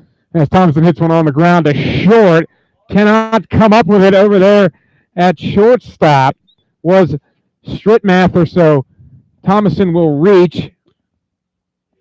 Good infield single there from Thomason. It would have been a tough play by Strittmather. Good job by him to even keep it in the infield. But with Logan's speed, that's going to be a base hit every day of the week.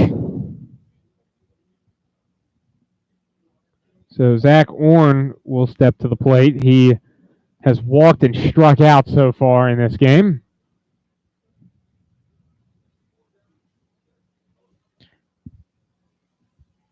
Yeah, Orn, as we've mentioned, has really dealt with the strikeout issue these past few games. First pitch to hit toward the Joes bullpen, and it will be out of play.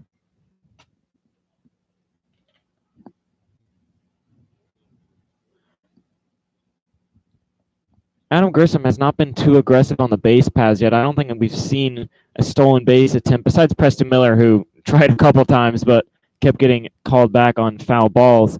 Let's see if he ends Logan here with one out. Runner does go here. Pitch is high. Throw down to second is not in time. Look at Preston Miller run. He's not your average first baseman.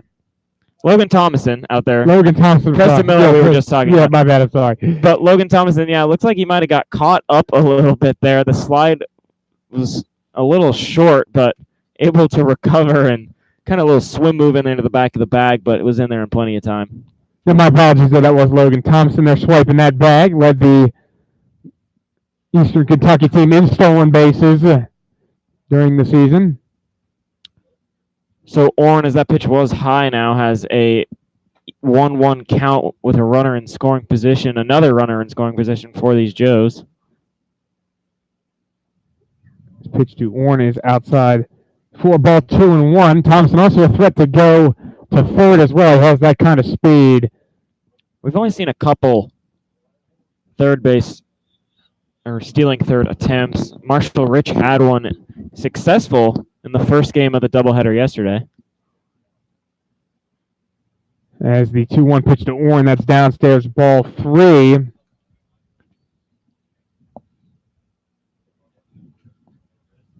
A lot of 3-1 counts for the Joes in this ball game from Wyatt and now from Punka. Punka, maybe. I'm not entirely sure how to pronounce that. Well, Punka comes set. Here's the 3-1 pitch. This one lined into center field. That's a base hit. Coming home is Thomason. He'll score without a throw. And it's an RBI single for Zach Orn. He's really been coming on here the last couple of days. Yeah, Zach Orn just continuing to hit the ball well, get on base any way he can his second time on tonight. And that's just what the Joes needed. They really couldn't afford, but they really didn't want to go into this game with stranding another runner out there in scoring position with only one out in an inning. So good job by Orn. See if he's acting the base paths here.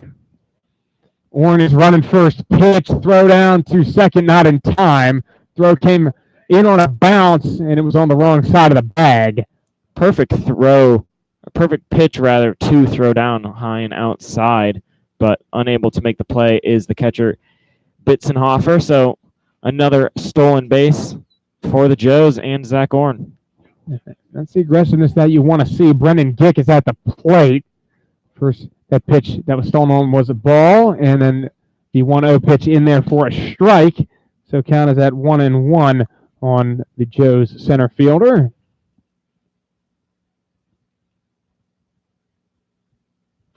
1-1 pitch to Gick. This one downstairs. Ball 2.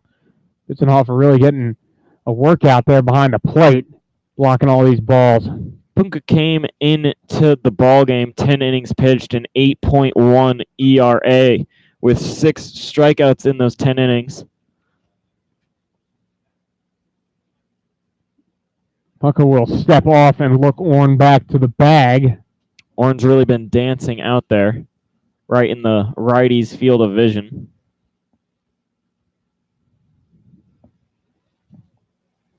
Punka comes set again. 2-1 pitch. This one hit into left field. That's going to be a base hit. Orn's going to be waved around. Throw is not in time. Gick will advance to second on the throw, and it is an RBI single for Brennan Gick. And as we were talking about, he's really trying to get his name on that lineup sheet more often. Yeah, great job by Brennan Gick there, but good job by Zach Orn and Adam Grissom. He didn't put the call in to send him too early, as Garrett Coons came up with that ball pretty quickly in left field, but he decided to hit the cutoff man, as it didn't look like Orn was going to be sent. But since he hit the cutoff man and didn't try and come straight home with it, Orn is in easily. So this here is Preston Miller. As the 0-0 pitch, that one inside for a ball, 1-0. So another runner in scoring position, as Gick, who we mentioned, advanced on the throw. Be out there with some good speed. 1-0 pitch to Miller. This one hit right back at the pitcher. He'll look Gick back to second and then throw him to first in time to get Preston Miller. Yeah, Gick almost got caught up there in a bit of a jam, almost got caught too far off the bag, but Punka decided not to try and get him and just got the easy out for the second out, which was probably the right play, but he might have had a chance to get Gick if he had thrown to second. So now Jake Cates has the RBI opportunity. Mr. Miller couldn't drive in Gick, so Cates' first pitch to him is fouled off. Cates 0 for 2 with 2 well-hit balls to right field, but Ray able to make good plays on both of them.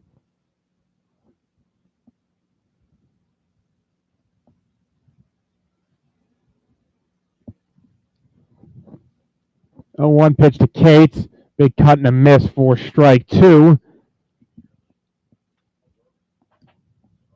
So Jake Cates going to try and protect the plate here.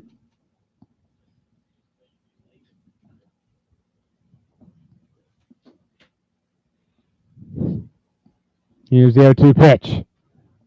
Half swing, but they're going to say that he went. That's going to be strike out swinging for Jake Cates, and that will do it for the Joes here in the bottom of the 4th inning. So 2-run score for the Joes. They extend their lead to 5-1 as we head to the top of the 5th here at Foundation Field. Founded on family values, 4-Star Mechanical is dedicated to providing a seamless solution to your mechanical concept or crisis. Our staff is trained on the latest technologies and safety practices to ensure that every individual benefits from being part of the 4-Star Mechanical team.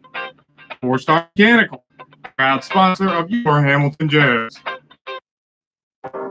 Physicians at the Tri-Health Orthopedic and Sports Institute know that in Cincinnati, sports isn't just a way of life, it is life. We at Tri-Health are here to ensure you don't miss out on a single moment.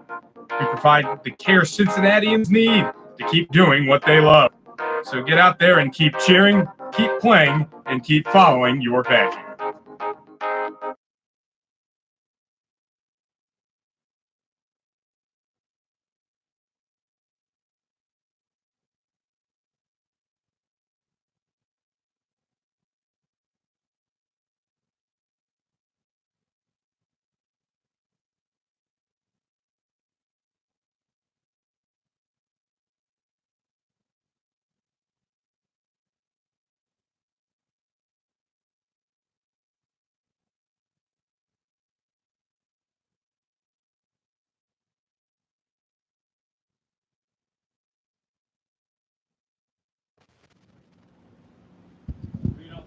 Back here on the Hamilton Joes network here at Foundation Field.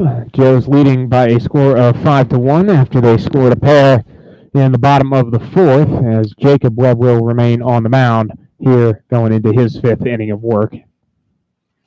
Webb's first pitch is low for ball one, and those were two big runs for the Joes, as you get runners on base almost every inning, as the bats and patience at the plate is really paying off. It's the 1-0 pitch from Webb. Swung on and missed for a strike. You really needed to get some production out of that. You didn't want to keep having these at-bats where you have runners in scoring position and you're unable to capitalize. And a 3-1 game is still a very tight game, especially in a league like this where anything can happen on a flip of a switch. So those extra insurance runs were big. 1-1 pitch is swung on and missed. Count moves to 1-2. Bitzenhofer, the catcher, is at the plate. Bitzenhofer struck out swinging his first time. See if Webb can get him here again. And he does. Swung on and missed by Bitzenhofer on an outside fastball. Got him to chase there for out number 1 here in the top of the fifth. Webb still looking really strong.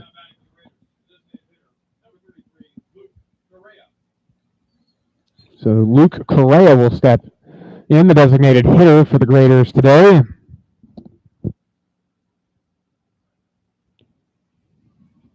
First pitch to him is inside and low for ball 1.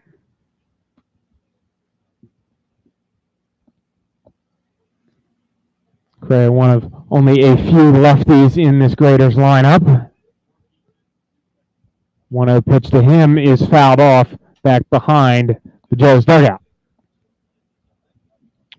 I really like the pace and confidence that Webb is working with here in this ball game. Jake Webb's one of those guys that you kind of can tell, even if you had just come into the game right now, didn't look at the scoreboard, you can tell if he's having a really good or a really bad game as that one's fouled off. Just based on his demeanor, he works quickly, he's very confident on the mound, he's a big guy up there, and he really takes advantage with the momentum that he establishes. So count at 1-2 on Correa, the designated hitter. The delivery, this one is outside for ball 2. And as Garrett said, that's what Jacob Webb does. We saw in the beginning of the game that he pitched against the Copperheads. He was the last one in that series. And you could see as he was getting a little flustered there, he started to slow down a little bit. He started missing the zone a little bit. But when he's confident, he's working quickly. He's pounding that strike zone all the time. As the 2-2 pitch is in there, called strike 3. Down goes Correa looking. Second strikeout of the inning for Webb. Beautifully placed pitch on the outside corner there. And Webb looking to get a quick inning here as Ryan Strittmather will be pinch hit for. And is Steven Desania. So Desanio is a rising sophomore from Youngstown State University. 6 foot, 205-pound right-handed swinger.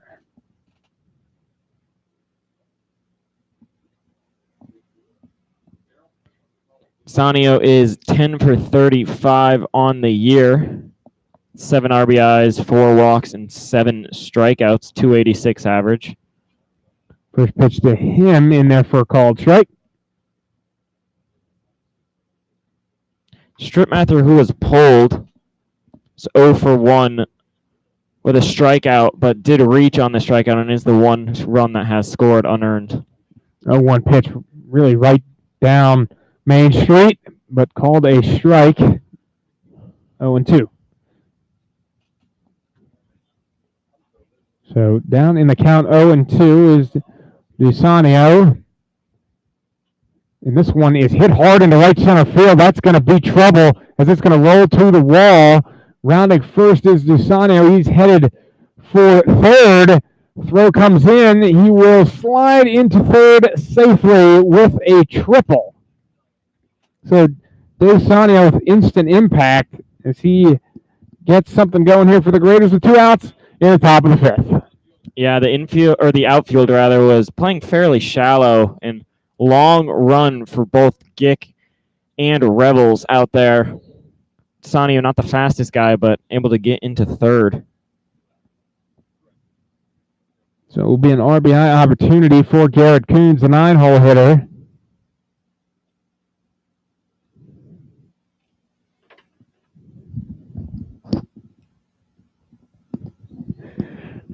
First pitch to him is low, ball 1. Coons' first time up, he flew out to right field.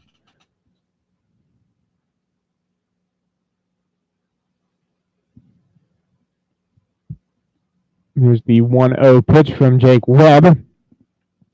That inside as well, 2-0. Webb always seems to struggle a little more with runners on base. Just out of the stretch, kind of gets in his mind a little bit, not as confident. 2-0 pitch. This one swung on and missed, was down in the dirt. Good job by Rich to keep that one in front of him, keep the runner at third. But now you can easily see what we were talking about earlier. Jake Webb was working super duper quick and was immediately throwing pitches. Now he's taking a step off, taking an extra second here to catch his breath before he throws the pitch as time is called.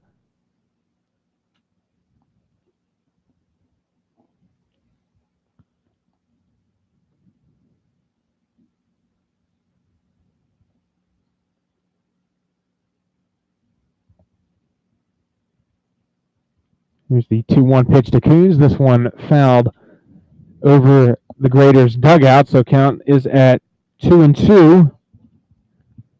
Joe's bullpen still quiet. It's only 73 pitches for Webb. If he can get out of this one quickly, he's got another inning left in him, at least. So Webb looks in, gets his sign. Here is the 2-2 pitch. In there, called strike 3 on the inside corner. Coons smacks his bat down on the plate as he is caught looking. So 3 strikeouts in that inning for Jake Webb. And we will head to the top of the 6th inning. Joe still lead it. The bottom of the 5th inning, Joe's lead it by a score of 5-1 after that runner was stranded on third.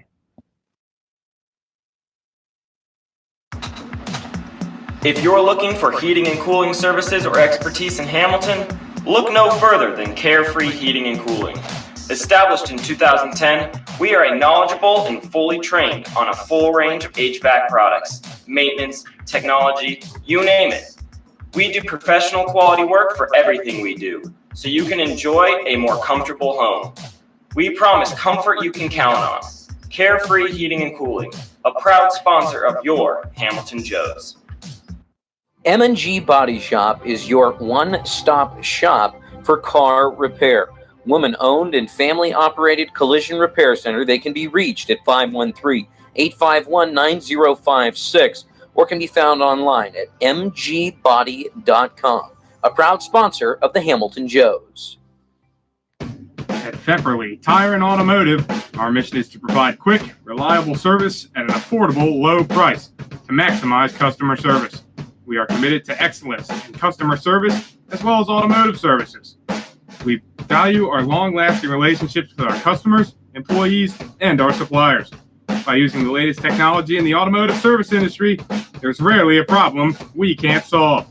We hold ourselves to the highest levels of honesty and integrity to earn and sustain your trust as a loyal customer. Family-owned and operated since 1994. Back here at Foundation Field, bottom of the 5th inning, Avery Janning lead it off for the Joes. First pitch to him is fouled off. Punko stay in the game for the Graders.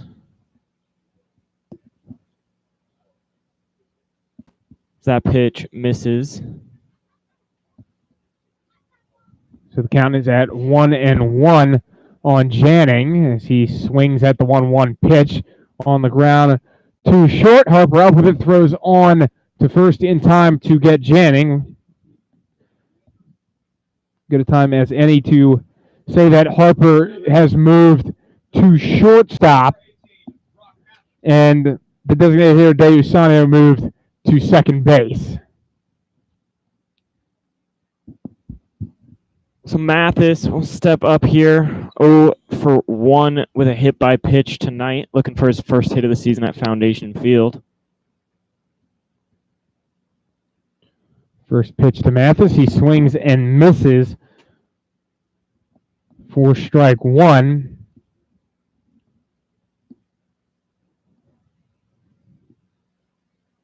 One pitch, a little bit of a half-hearted swing. Not sure if that was caught mid-decision there, and he tried to hold up, but either way, it's a full swing, so count moves to 0-2. Yeah, it looked like he might have been sitting fastball and committed too early.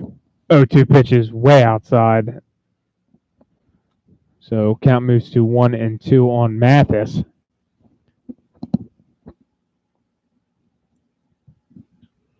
This one's hit on the ground to short. Harper up with it, throws on to first, but Mathis beat it out. Great job there by Mathis, hustling out of the box.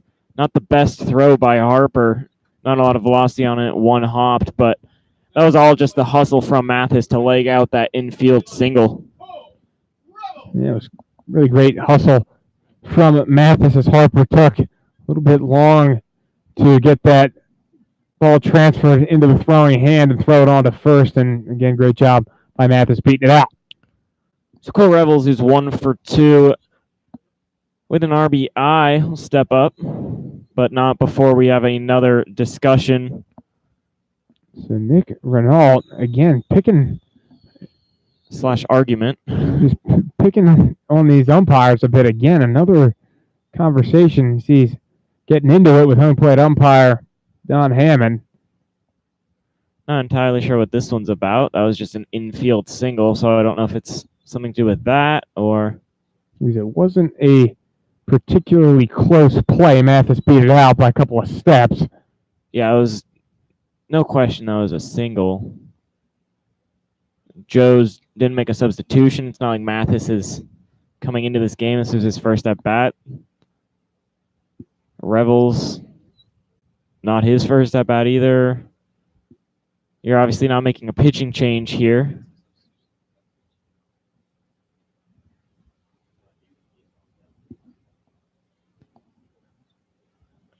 But home plate umpire Hammond is looking at something in one of his books. Yeah, I'm not sure what the deal is, as someone in the dugout yelling at first base coach Andrew Gunther there. Gunther probably just messing with some of those guys. A couple of them are from Cincinnati, and that is where Gunther is from as well.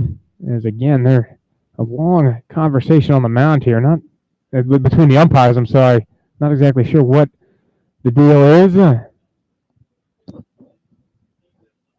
But nothing will come of it. No signals will be made towards any dugout player. It looks like it's just a nice way to waste a couple minutes here on a nice Saturday evening. So as we said, Cole Revels is in the batter's box. First pitch to him is in there for a called strike.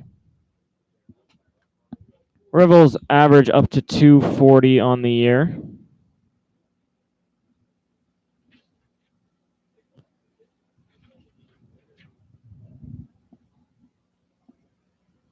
They check on runner at first, Mathis.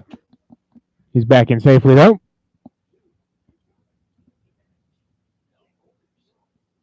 Revel swings and misses at the 0-1 pitch, so he will fall into the hole 0-2. Revel's a single and a fielder's choice so far in this game.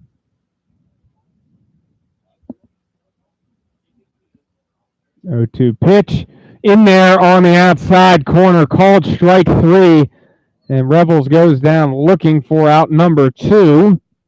Yeah, I think Revels thought that one might have been a little low. But nonetheless, will be the second out, and Marshall Rich will step to the plate with 2 outs. Mathis at first. Marshall 0 for 2 on the day, couple of ground outs.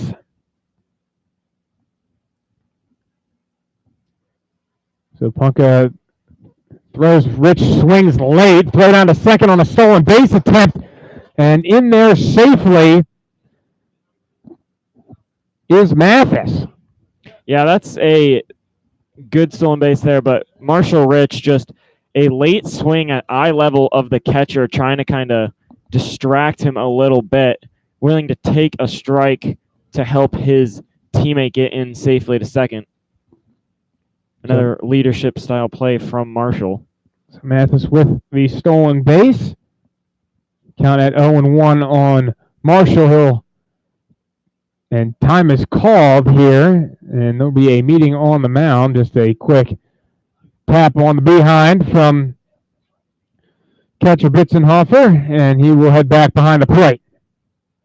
Yeah, not sure if they thought Mathis might have been stealing signs out there. They were just communicating what they wanted to throw or what. Wouldn't be surprised if the Joes had figured something out. They've had a lot of guys at second tonight.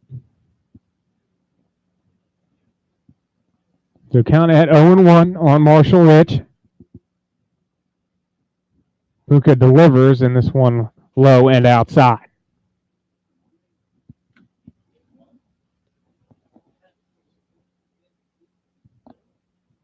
Punka doing a lot better job hitting the strike zone than his predecessor. 1-1 pitch again. This one low and outside. So count is at 2-1 on Marshall Rich. Smith was pretty much almost 50-50 balls and strikes. Punka's at 23 strikes to 13 balls.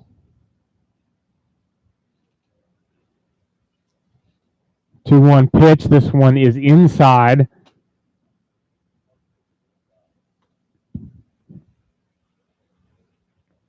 Marshall Rich just really with a great eye at the plate. A lot of 3-1 counts in this game for the Joes tonight.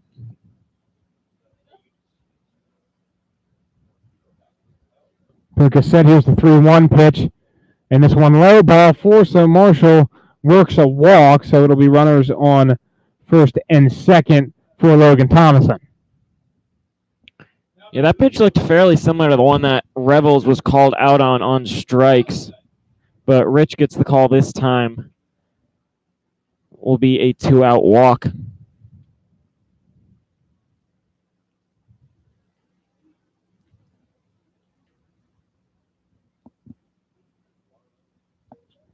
First pitch swinging is Thomason. This one's looped into center. That's going to be a base hit. Coming around third is Mathis. He will score. And it is an RBI single for Logan Thomason. Back-to-back singles for Logan. Good to see him getting a couple multi-hit games under his belt. Just continuing to have that batting average climb. And then he'll flip the lineup again for the Joes. Zach Orn, who's having a pretty good ball game, walked and singled. He's come around to score both times he's reached. First pitch to Orn. This one hit on the ground to short, the throw over to third. And that will get Marshall Rich, and that will retire the side. So the Joes do pick up a run on 2 hits. And they now lead 6-1 as we head to the top of the 6th here at Foundation Field.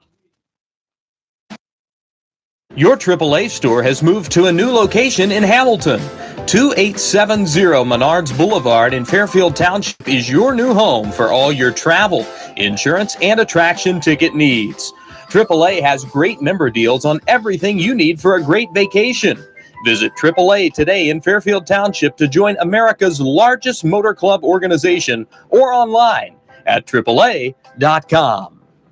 Though founded in just 2015, Aspen Roofing and Siding has firmly planted its name within the tri-state community. Our rapid growth is a direct reflection of our high standards and core values as they are implemented on and off the job site. A step above the rest is not just a slogan, but a way of life. We exist to protect and enhance your home, which is your most valuable investment. Located conveniently at 202 North 3rd Street, Neil's Famous Barbecue serves Hamilton's best Southern-style barbecue. Come into our downtown location Monday through Saturday and enjoy our award-winning all-purpose sauce. For groups of any size, we cater. Call us today at 513-737-2783. Neil's Barbecue, proud partner of your Hamilton Joes. Proud Hamilton Joes sponsor Miller Coors wants to remind you, whether you're watching the Joes at Foundation Field or catching the game on YouTube, to never compromise on taste. Reach for a Miller Lite, the light beer that's always brewed for more taste with only 96 calories and brewed right here in Ohio. Miller Lite, hold true. Come curious and leave inspired. The Fitness Center for Creative Arts isn't just Back here on the Hamilton Joes Radio Network. First pitch is in there for a called strike on the leadoff hitter here in the top of the sixth, Ray. Yeah, Ray's the beer batter in tonight's game, struck out his first time up. As the 0-1 pitch is called a ball inside.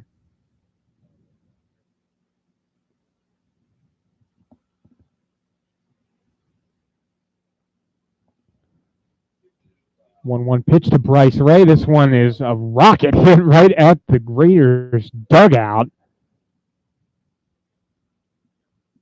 Yeah, that ball was hit on the line. Luckily, it was just high enough to sail over the heads in that dugout. It'll be 2 strikes here on the beer batter.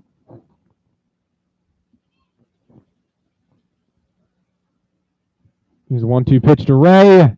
This one down and called a ball, 2-2. Pretty good pitch there from Webb. Just low to get the call. Here's the 2-2 pitch, and this one in the dirt for ball 3.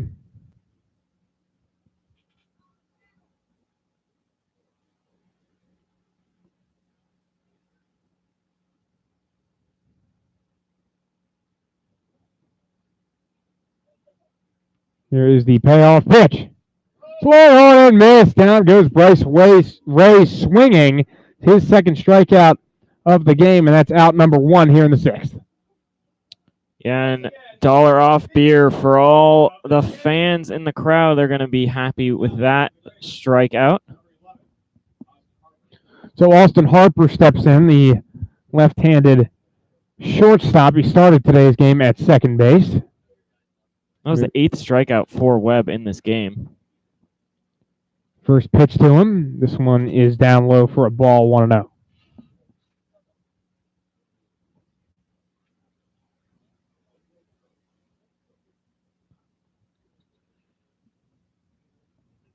Pitch.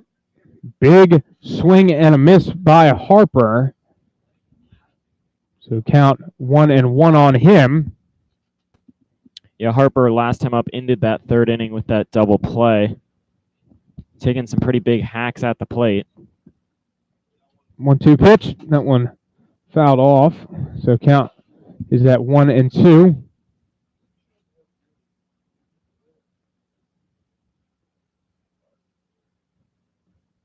There was a little activity in the Joes bullpen in their half of the inning, but got shut down as looks like they're going to be sticking with Webb here. 1-2 pitch from Webb, just outside. So count moves to 2-2 on Harper. Also probably helped that the Joes picked up another insurance run, so now they lead 6-1. Gives them more confidence to stick with Webb. Yeah, he's at 84 pitches, so he's got a little bit left in the tank for sure. 2-2 pitch hit right back to Webb. He gloves it. Tosses over to Preston Miller at first for out number 2. Good job there from Webb. Good reaction time gloving that one. It's always a risky play, as oftentimes the pitcher can get a glove on that and kind of ricochet it away from fielders. A little weak infield single at times, but Webb able to corral it, get the second out. So Andrew Sharp will step in.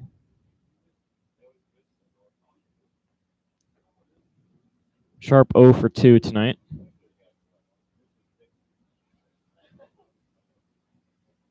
And first pitching him down low for a ball, 1-0.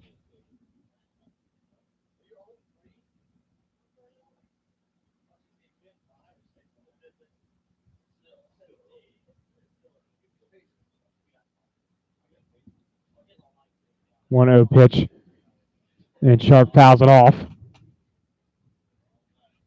So count moves to 1-1. Webb's done a pretty good job in this game, even if he's really hit the strike zone early. A lot of first pitch strikes, but if he has missed on that first one, he's not fallen behind 2 or 3 pitches in an at bat. Able to climb his way back into these at bats in this game. 1-1 pitch. That one in there on the outside corner for strike 2. That's evident by the fact that he has yet to walk a batter in this game. And that's huge for Jacob Webb. That has been a problem at some points in his starts this year, but phenomenal one here with no walks and 8 Ks. Here's the 1-2 pitch. That one is low for ball 2.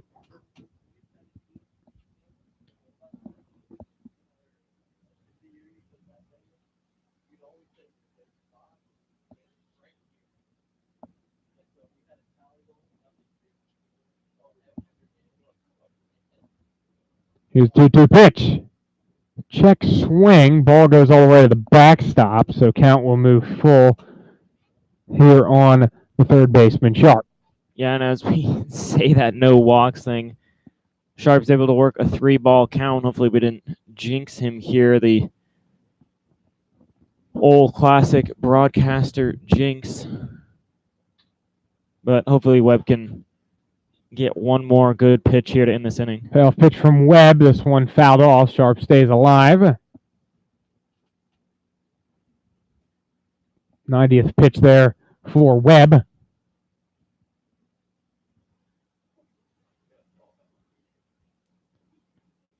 He's got a 60-30 strike to ball ratio, which is really, really good for Jacob Webb. And this will be his last inning of work. You got to imagine they're not going to pitch him into the hundreds with the depth of their bullpen. But he's hoping to get out of it unscathed. 1-2-3 here. Just needs one more good pitch. Payoff pitch. Swung on and missed. And another strikeout from Jacob Webb, his 9th. As the Graders go quietly here in the top of the 6th. We head to the bottom of the 6th. Joe still lead it 6-1 here at Foundation Field. The building, it's an experience. We are a nonprofit community arts organization that has been a part of the Hamilton community for over 20 years. Visit us soon to see what we have to offer. Learn something new in one of our art classes or workshops that are open to students of all ages. Be enthralled by extraordinary musicians, actors, and dancers at one of our live performances. Stroll through our remarkable art galleries or reserve one of our diverse venues for your special event. Become a part of the Fitness Center and redefine the way you experience the arts in Hamilton. Fort Hamilton Hospital is a full-service community hospital that continues to lead the way to better health in the Butler County area, serving patients from Fairfield, Oxford, Cincinnati, and Middletown. We combine modern technology, highly skilled physicians with a friendly, caring staff. Fort Hamilton Hospital, serving you since 1929 and a proud sponsor of your Hamilton Joes.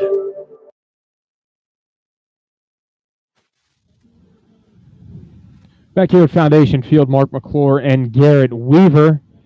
Joe's lead at 6-1. Phenomenal pitching performance from Jacob Webb, as it looks like he is done as he walked off there, shook manager Adam Grissom's hand and headed out to the bullpen where all the pitchers are sitting, and just a phenomenal performance from Jacob Webb. Those 6 innings were absolutely dominant. Yeah, final line for him is going to be 6 innings, only 3 hits, 1 run, which was unearned, no walks, and 9 strikeouts in the 21 batters he faced, which is great start as Brennan Gick will lead off. And he will immediately line one over to first. It's gloved by McLaughlin for out number 1. Ball hit very hard by Gick, another one, but that one unfortunately right into McLaughlin's glove. Yeah, McLaughlin didn't even have to move for that one. So it'll be a quick first out. Punka is still on the mound for the Graders as Preston Miller steps in. First pitch to him is low for ball 1. Miller is 1 for 3. Has scored a run. 1-0 pitch is outside. Miller's average sitting at 333 on the year. 2-0 pitch. That one inside as the count moves to 3-0.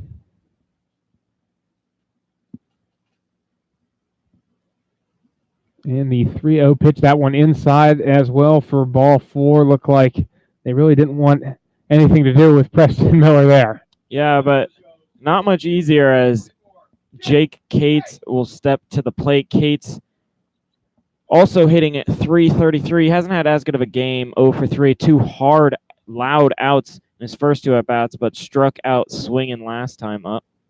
We'll check on Miller at first.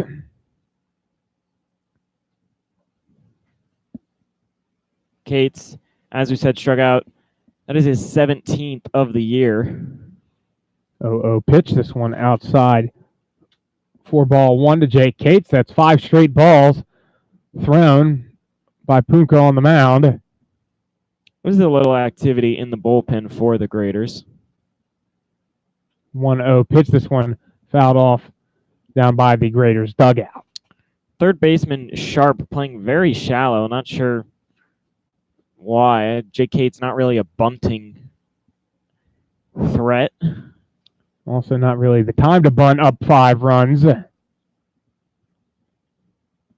He's playing right at the edge of what would be the grass line. It's all turf here at Foundation Field. This 1-1 pitch is just a bit outside. So count moves to 2-1.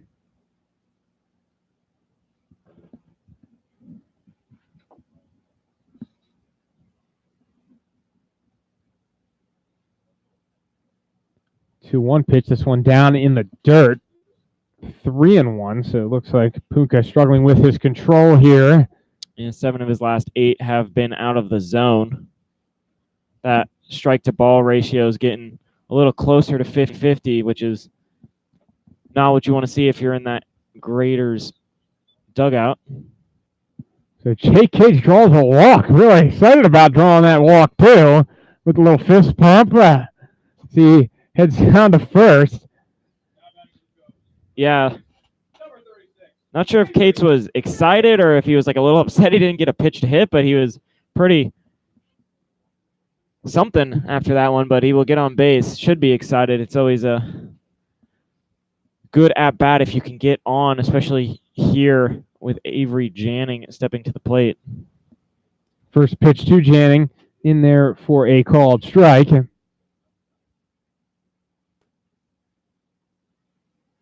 1 for 2 on the night for Janning with a walk.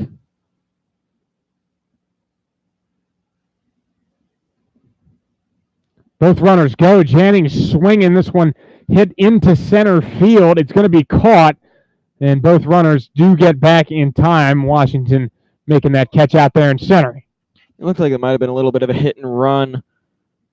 Janning went down for that one. The pitch was pretty low. Took out a 7-iron and popped that one into center field. But good awareness by both runners to read the pop fly and get back in time to not be doubled up. So Brock Mathis is at the plate with runners on first and second and 2 outs here, bottom of the 6th inning. First pitch to Mathis is outside for ball 1. Mathis 1 for 2 with a run scored and a hit by pitch.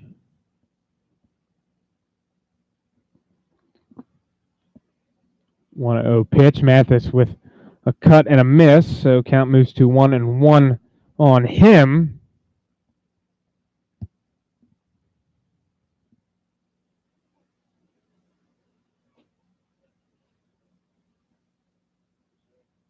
Here's the 1-1 pitch to Mathis. This one is hit hard into left field.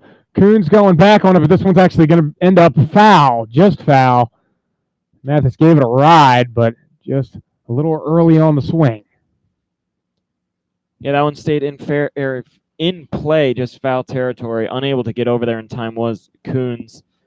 Mathis has already popped out in foul territory once this game. Doesn't want to get another out with a ball not put in play, so look to stay alive here with 2 strikes on him.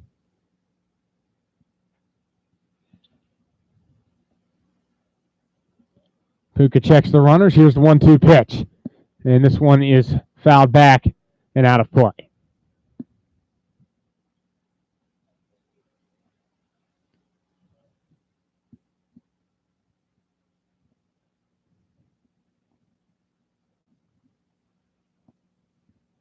Mathis steps back into that right-handed batter's box.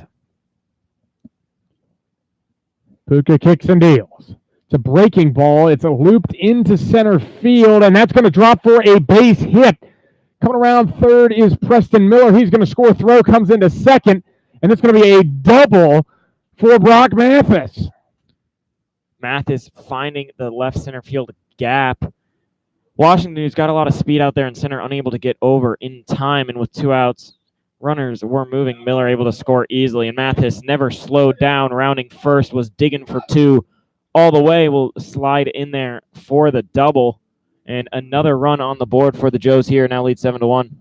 So runners are on second and third with Cole Rebels getting ready to hit, but before that, we are going to have a meeting on the mound as Graders manager Nick Renault is going to step out there and likely take the ball from Puka after giving up that RBI double. And he will, and it will be a pitching change for the Graders. So we will take a quick break here as that pitching change commences, and we'll be right back here from Foundation Field. Founded on family values, 4-Star Mechanical is dedicated to providing a seamless solution to your mechanical concept or crisis. Our staff is trained on the latest technologies and safety practices to ensure that every individual benefits from being part of the 4-Star Mechanical team. 4-Star Mechanical, a proud sponsor of your Hamilton Joes. Queen City Hospice is your local, independently owned and operated center that is dedicated to providing patient-centered care and support to residents of the greater Cincinnati area in whatever place they call home. We understand that our staff is the most important aspect of our organization, and that is why we hire only the most qualified and compassionate individuals in the industry. This is why our care is second to none. Robinson Fence Company has been servicing the Hamilton area for over 24 years. They're located at 1635 Howell Avenue in Hamilton and offer residential, commercial, and industrial fencing. For more information, please call Robinson Fence Company at 513-867-0080. Back here at Foundation Field, Mark McClure and Garrett Weaver. Joe's leading 7-1. 2 outs here in the bottom of the 6th. Cole Revels is preparing to bat, but before that, pitching change to report here for the Galion Graders. Now pitching for them will be Troy Vermillion, 6'2", 215-pound righty from Mansfield, Ohio. The final line on Punka is going to go 2 2/3, gives up 6 hits, 4 runs, all of them earned, walked 3 and struck out 2, facing 17 batters. He is also still responsible for the runners at second and third. So don't quite close the book yet on him. Has really been the walks that have hurt the Graders. 6 walks in the game for them as a staff. So not really what they wanted when they came out here. Joseph done a good job getting 2 out hits as well. His first pitch to Cole Revels is in there for a called strike. And we were talking about that early in this game, how they weren't getting the hits with 2 outs and they were leaving runners on, but they really flipped the script there starting in the 3rd inning. One pitch is swung on and missed by Revel, so count moves to 0-2 on him.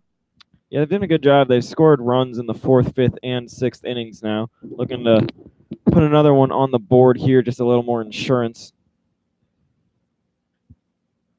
Here's the 0-2 pitch. Swung on and missed. Down goes Revels on 3 pitches. That will retire the side. Joes do pick up a run, but they do leave runners on second and third. They still lead it 7-1 as we head to the top of the 7th here at Foundation Field. No matter what you're looking for in a gym, Planet Fitness has a membership option made for you. All Planet Fitness memberships enjoy unlimited access to their home club and the support of our friendly, knowledgeable staff anytime you need it. It is our goal to provide a clean, safe, welcoming environment for anyone who walks through our door, and all the equipment, amenities, and support you need once you're here. Free zone. In its 70th year of operation, All Wealth Federal Credit Union is proud to partner with Hamilton's hometown baseball team. All Wealth is Hamilton's only homegrown credit union, ready to assist with all of your financial needs. Their friendly staff are here to help the residents of Hamilton and Butler County live the American dream. Visit allwealth.org today and see how you can hit a financial home run with All Wealth. The Greater Miami Valley YMCA. When communities get better, the world gets better. Discover how we positively impact the nation and how you can help us, one neighborhood at a time. The Greater Miami Valley Y, your local stop for building a healthy spirit for mind and body for all. Back here at Foundation Field, Mark McClure and Garrett Weaver. Joes lead it by a score of 7-1.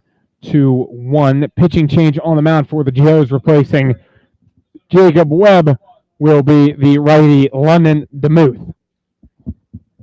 Yeah, Jacob Webb just couldn't ask for much more from him. No earned runs allowed, just that one unearned. Pitched solidly deep into this game as well, into the 6th inning. First hitter here in the top of the 7th is the center fielder Devontae Washington. He swings and misses at the first pitch. DeMuth only has 2 innings pitched so far this year.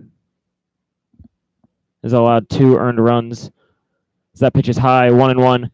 So his ERA is sitting at 9, but that's a little inflated due to those only 2 innings of work. Has some time with an injury as the 1-1 pitch is hit on to second. Sliding play made by Orn, but the throw will not be in time to get the speedy Washington.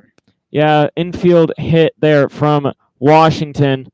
Good job by Orn to even get to that ball. Wasn't able to transfer it cleanly. It looked like he kind of fumbled with it in his glove a little bit, but would have been a tough play as Washington is really fast down the line. So it'll be an infield single. So now batting for the Graders will be Sean McLaughlin. They will check on Washington at first. McLaughlin is 1 for 2 with a single and a ground out. Grounded out to shortstop his last time up. The 0-0 pitch to him is up and away for ball 1.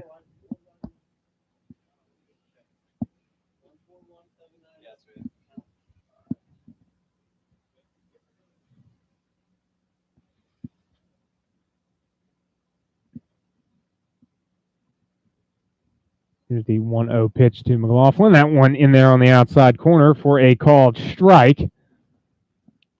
DeMuth, one of the 3 sidearm throwers that the Joes have.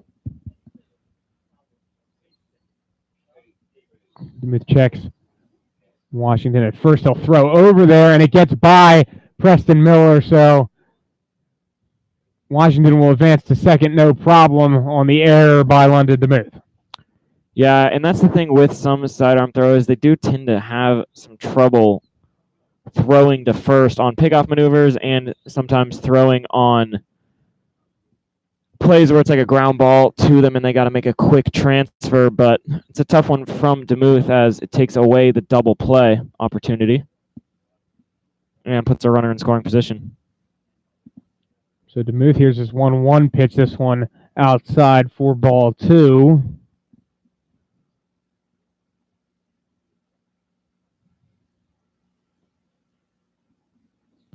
Bitzenhofer waiting on deck. He's 0 for 2 with 2 strikeouts. So DeMuth will call time here as Marshall Rich is headed out to the mound. Not sure if this is something to do with just the approach for McLaughlin, or perhaps maybe they are changing up their signs as they're worried about possible sign stealing from Washington. So Marshall's headed back behind the plate.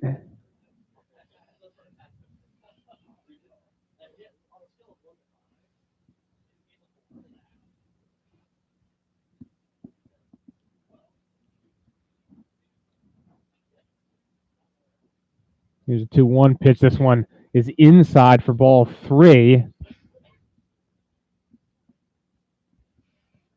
DeMuth struggling with command here a little bit early.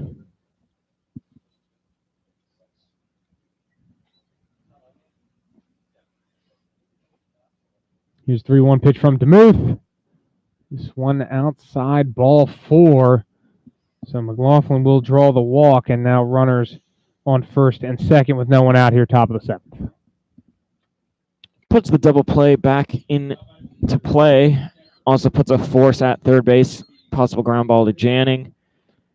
So Bitzenhofer's had a tough game. 2 strikeouts, both swinging. It's J.P. Bitzenhofer at the plate, the right-handed catcher.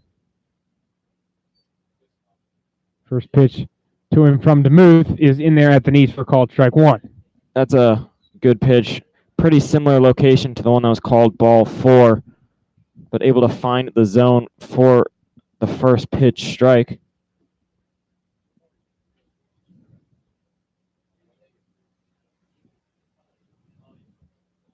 DeMuth set here, but he will step off and look Washington back to second.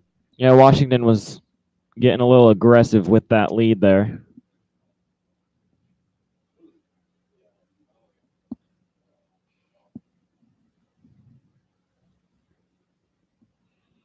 Oh, 1 pitch. This one hit in the air to right field. Rebels going back on it. He is able to make the catch. Washington is tagging. He will get in there as the throw goes over the head of Zach Orn, but is backed up properly by Logan Thomas. So there'll be 1 out, runner at third now for Correa. Correa 0 for 2, struck out his last time. Not a lot of speed at first, so a possible double play candidate if DeMuth can induce a ground ball here. Correa hits the first pitch on the ground to second. Orange up with it on to Thomason, but Thomason cannot get the transfer coming out of his hand. He dropped it, so a run will score on the fielder's choice. And that won't be an error by any means by Thomason. It's on the transfer. But if you're going to ask him after this game, you know that he's going to want to make that play. Tough one for Logan.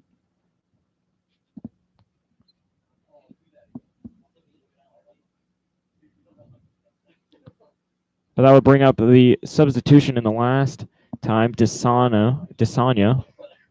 First pitch to him is fouled back. Sano came in and is at second base. Pinch hit for the then shortstop Strittmather.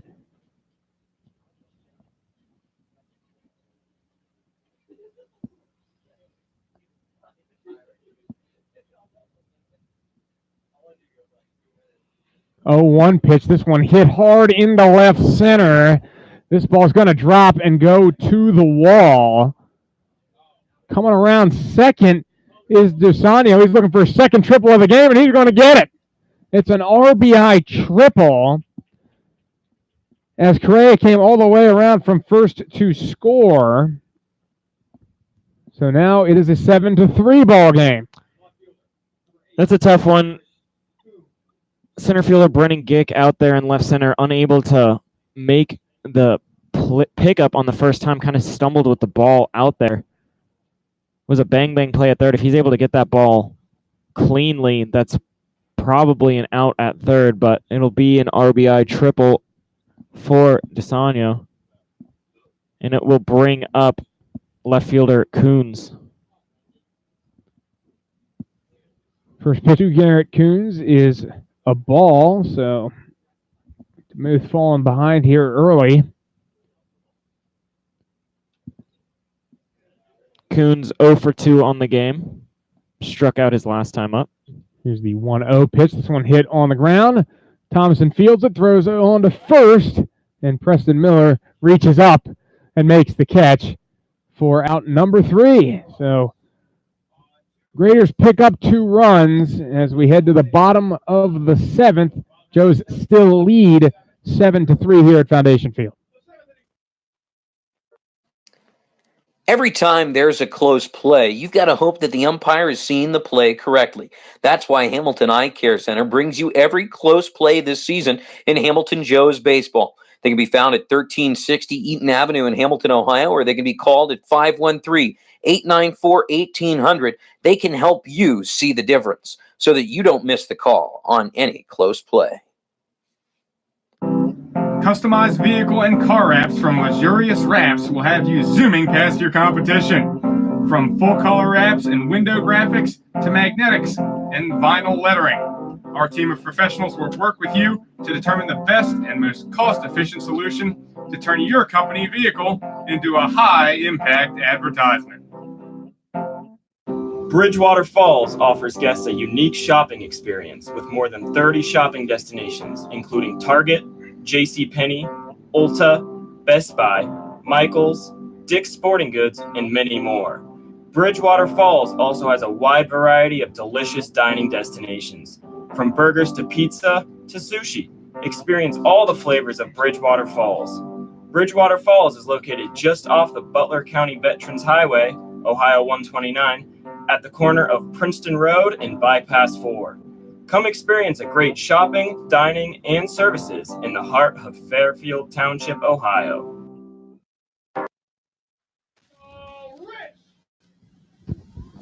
Back here from Foundation Field, Joe's leading 7-3. Graders did cut into that lead with a 2-run outburst there in the top of the 7th. So Marshall Rich will lead off here for the Joes. First pitch to him is chopped foul. Yeah, Vermillion, who's still on the mound, only took 3 pitches to strike out Rebels in his first batter faced.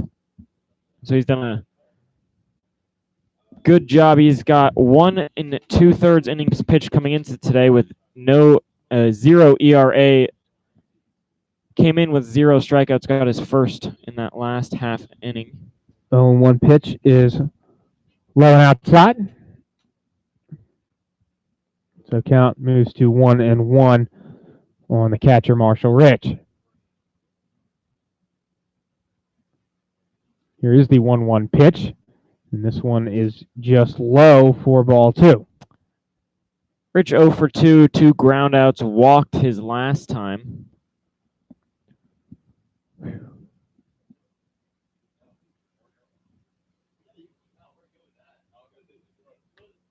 Vermillion is set. Here's the 2-1 pitch. This one low as well. And that moves the count to 3-1, but Vermillion not missing by much on those last 2 pitches.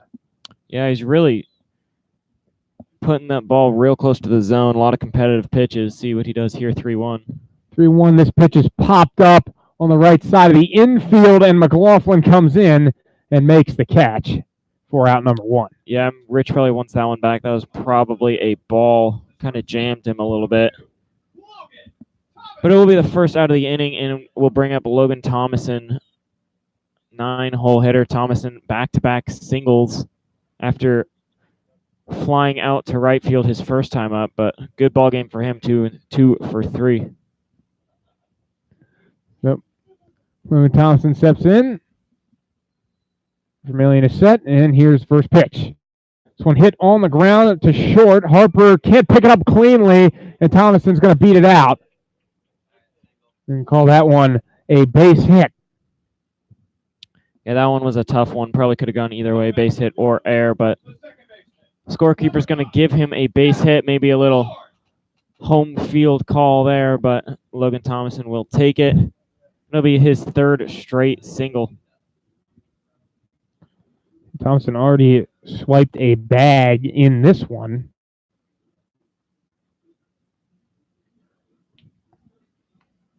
So Zach Orrin will step in here. He, so far, is 1 for 3. 2 runs scored and a walk. Thompson going first pitch. Throw is not in time. Thompson swipes his second bag of the game. Yeah, Thomason in there easily. Got a really good jump. Even a perfect throw probably would have not been in time. Also good that cuts off any hope of a double play. Runner will retreat back to second. Be up to Brennan Gick. Get the Joes another 2-out RBI. Now coming to the plate for the Joes, the center fielder, number 10, Brennan Gick. Gick's 1 for 3 with a walk. Hit the ball pretty hard a couple times.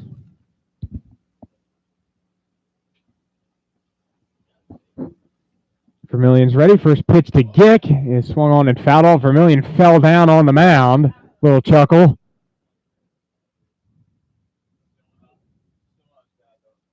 And Vermillion looks like he's okay. You're always a little worried about situations like that. Took a tumble.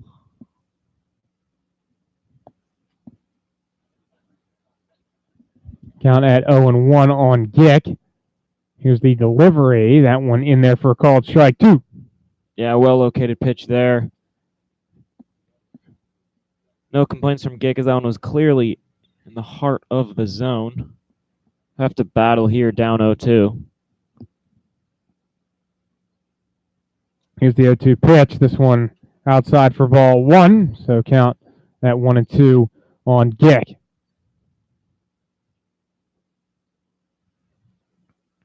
Brennan does have an RBI tonight on that single he had back in the 4th inning. Big swing and a miss at the 1-2 pitch. So Gick goes down swinging, and that will do it for the Joes here in the bottom of the 7th. We will head to the top of the 8th. Joes still lead it 7-3 here at Foundation Field. Physicians at the Tri-Health Orthopedic and Sports Institute know that in Cincinnati, sports isn't just a way of life, it is life. We at Tri-Health are here to ensure you don't miss out on a single moment. We provide the care Cincinnatians need to keep doing what they love. So get out there and keep cheering, keep playing, and keep following your passion. At Smoothie King, we believe the best ingredients come from nature. That's why we keep adding more whole fruits and vegetables to our smoothies to help you get more out of every sip. At Smoothie King, we've added real whole raspberries bursting with fresh, crisp flavor, just in time for summer. Try an angel food raspberry or Greek yogurt raspberry smoothie for a limited time only. Enjoy whole raspberries at any of the 8 Cincinnati area Smoothie King locations. Smoothie King, smoothies with a purpose. Proud partner of the Hamilton Joes. United Floor Fashions has a dedication to the kind of craftsmanship and attention to detail that has earned it a reputation for people and products that you can rely on year after year. United Floor Fashions, people you can trust, products you can rely on, prices you can afford, and installation that's unsurpassed. Ellie Schofield Window and Door is proud to be a returning sponsor of the Hamilton Joes 2011 season at Foundation Field. Ellie Schofield Window and Door is locally owned, offering a wide variety of services from storm windows and storm doors to glass block windows, garage doors, and aluminum and fiberglass awnings. Make sure you stop by the Schofield showroom, located on South B Street in Hamilton, or call us for a free in-home estimate at 513-863-8932. Ellie Schofield Window and Door, a trusted and valued sponsor of the Hamilton Joes. Back here at Foundation Field, Mark McClure and Garrett Weaver. Joe's leading 7-3 here, top of the 8th inning. Josh Gaynor is on the mound now, another side armor, as first pitch in there is called a ball. So count at 1-0 on the leadoff hitter, Ray. Demuth will go 1 inning, giving up 2 hits, 2 runs, walking 1. 1-0 pitch to Ray is called a strike for Bryce Ray, sitting at 1 for 3. Does have an RBI, but is struck out twice.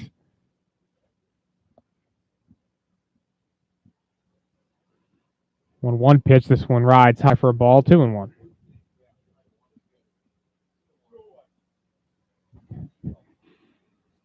Gaynor's been the closer at times for the Joes, but it looks like Jake Cates might be in that role now. Gaynor, the setup man. 2-1 pitch. This one just inside for a ball. 3-1. It's a good pitch, though. That one's cutting in from inside, almost call it the inside corner. Yeah, that one not missing by much. 3-1 pitch. This one is fouled off by Bryce Ray, so count moves full. Ray does have 2 strikeouts, both swinging.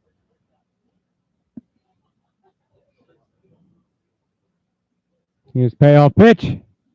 Swung on and chopped foul towards third. So Ray stays alive.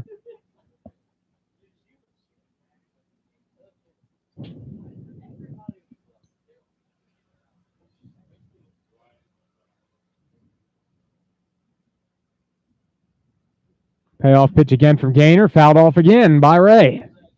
Good job by Ray here. That was a tough pitch. Barely able to get a little bit of bat on it.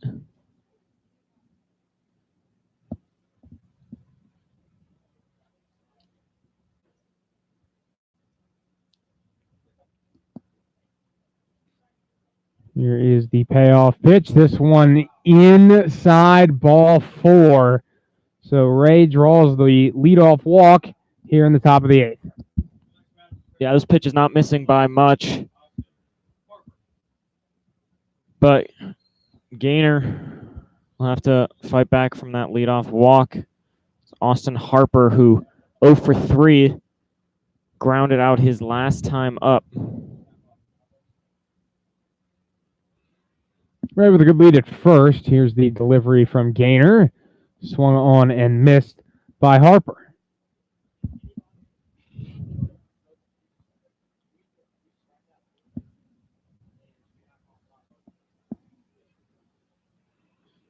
Oh, 1 pitch. This is well outside. So count moves to 1-1 on Austin Harper.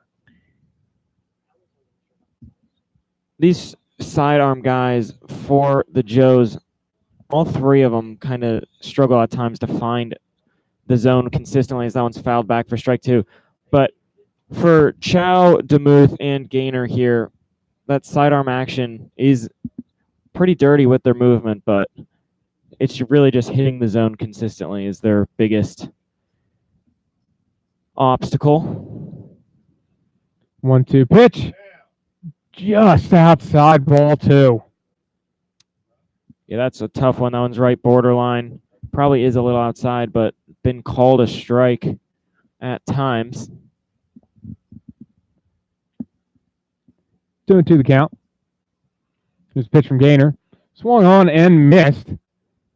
Down goes Harper with a strikeout. And that is the first out here in the top of the 8th. That'll bring up Andrew Sharp. Yeah, Andrew Sharp, 0 for 3, struck out swinging his last time.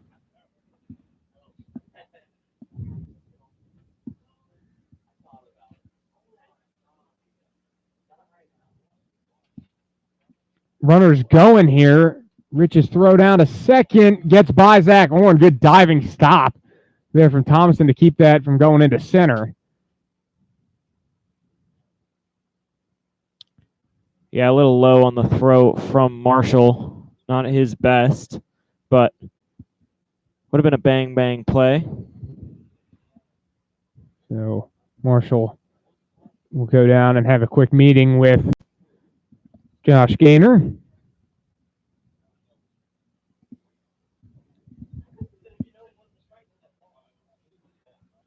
Now heads back behind the plate.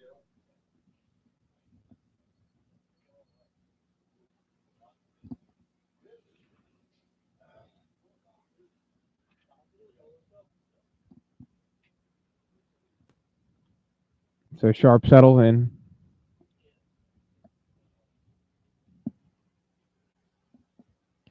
Count at 1-0.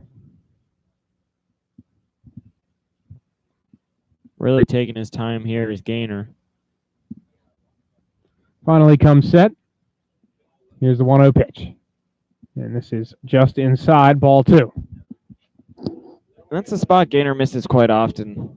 Inside to righties, outside to lefties. It's when that breaking ball doesn't have quite as much movement.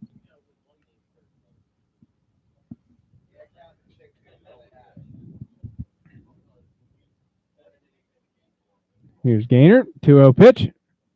Swung on and missed by Sharp, so count moves to 2-1 on the Graders' third baseman.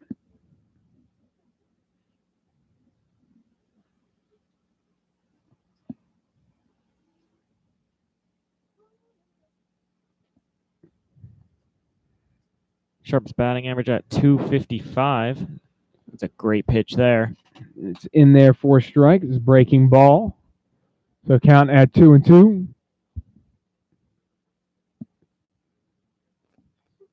Gaynor's looking for back-to-back strikeouts.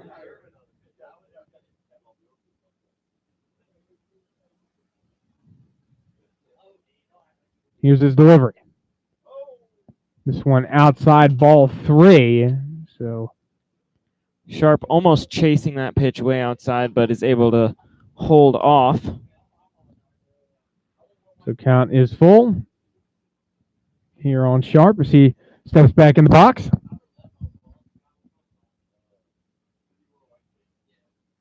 Here's 3-2 pitch. This one swung on and fouled off. Batters here are really making Gaynor work for it. It's already his 19th pitch.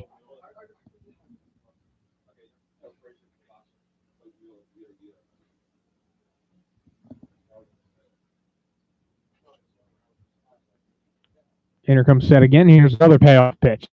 This one hit high in the air towards third. Jan coming over on it, but this one is out of play.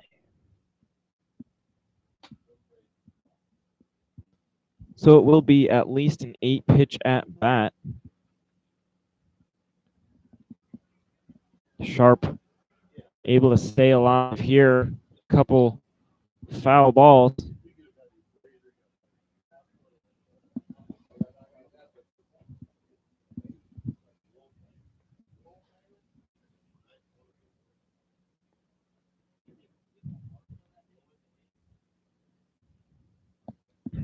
Gaynor set again. Here's another payoff pitch. This one hit into left field. Coming in on it is Cates, and he makes the catch. Good job by Cates there. Got a great jump on that ball. It was in to left field, just into foul territory out there. Cates made the running catch for the second out. So Devontae Washington will step in. He is 1 for 3, had an infield hit, and later scored a run. First pitch to him. This one is lined into right field. That's going to be a base hit. They're going to send the runner, and Ray will be in there safely. So it is an RBI single for Devontae Washington, and the Joes' lead is cut to 3. Yeah, not what you want here in the late innings. Joe's lead's kind of been slowly dug into. Sean McLaughlin, the first baseman, will step up. He walked his last time. 1 for 2. in the game. First pitch to McLaughlin is fouled off.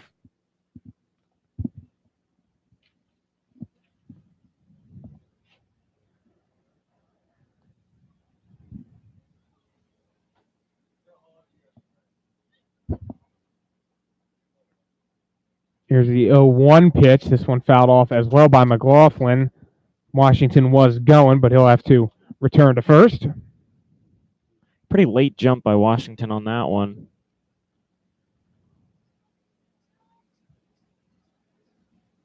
As the beach ball gets thrown around here in the crowd.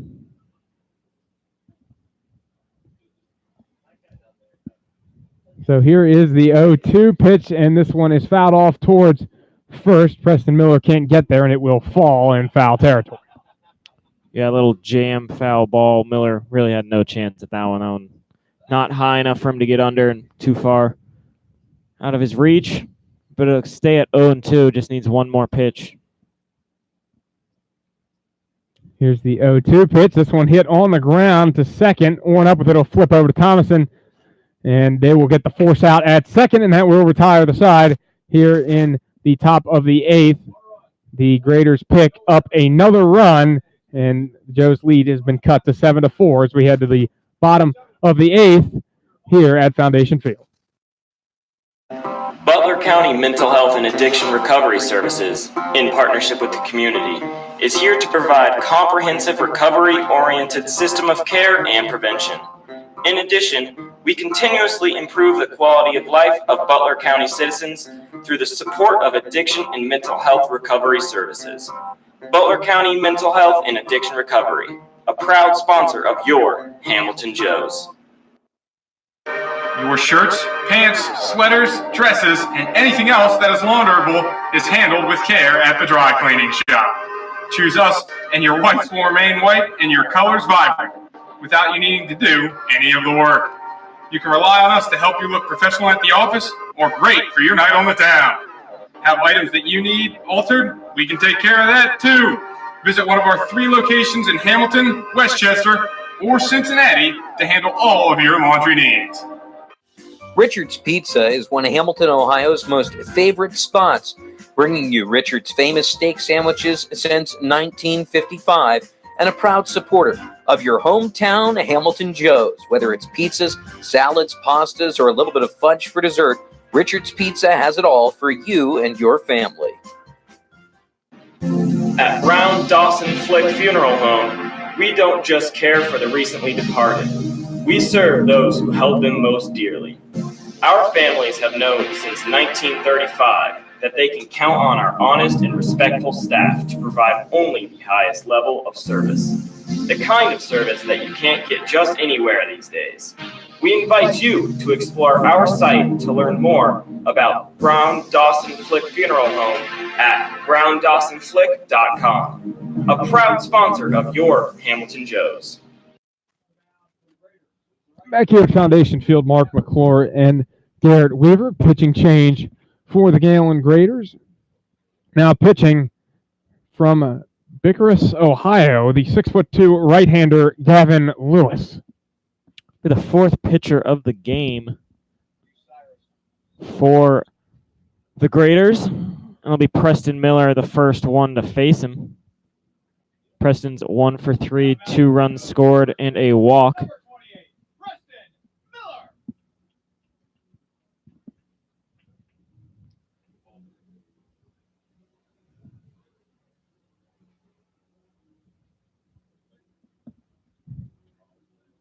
Miller so far today, single, walk, 2 runs scored.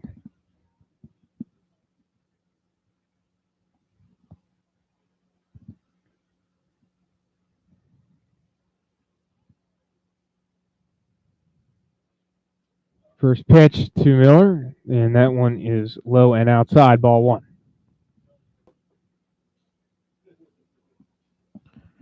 Lewis comes into the game 3 2/3 innings pitched, a 2.45 ERA with 2 strikeouts. So the 1-0 pitch is fouled off, and plate umpire Don Hammond talking to the pitcher, Lewis. Yeah, that ball was fouled off of the catcher's leg, just giving a little bit of time to Bitzenhofer to shake it out. But he appears to be fine.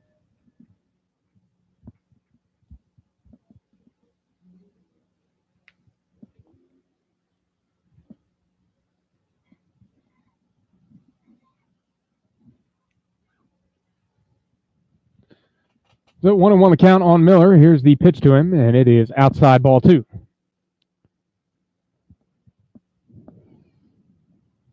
Jake Cates waiting on deck. 0 for 3. Be interesting to see if we see him in the top half of the ninth, trying to close this game out. As the pitch to Preston Miller is up and in for ball 3.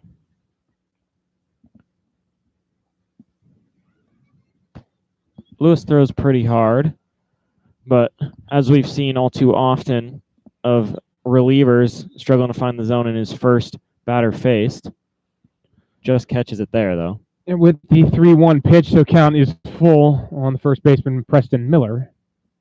Definitely a good decision by Preston to lay off of that one. That one would have been a tough one to pull your hands in and turn on. Here is the 3-2 pitch to Preston. This one is hit towards the gap in right center, and that's going to fall. Miller is headed for 2. Ball is cut off before it went to the wall, and he will be in with stand-up double. Preston Miller just keeps hitting that one, finding the right center field gap, and good job by Ray to get around to that ball to not let it get all the way to the wall and Miller get to third. But it'll be a leadoff double. Another guy at second base for the Joes, another runner in scoring position. Jake Cates looking for his first hit. He did walk last time up. So Jake Cates settles into the left-handed batter's box. And Lewis, his first delivery to him is a breaking ball that's fouled off.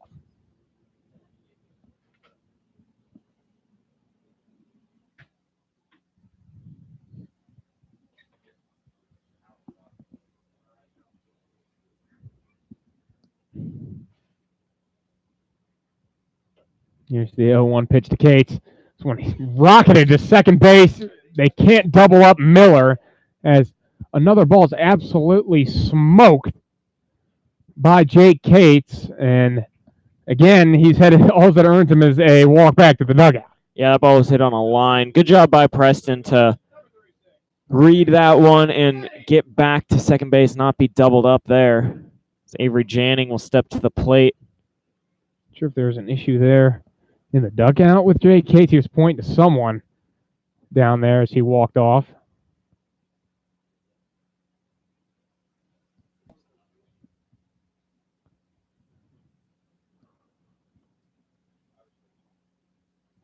Something's on the field there. They just toss off real quickly, and it'll be Avery Janning 1 for 3 with a walk tonight. First pitch to Janning. Down low for ball, 1-0. The first 5 guys in the lineup, Janning being the last of them, have all had 1 walk so far tonight. Really good to see from the top half of your lineup staying patient at the plate.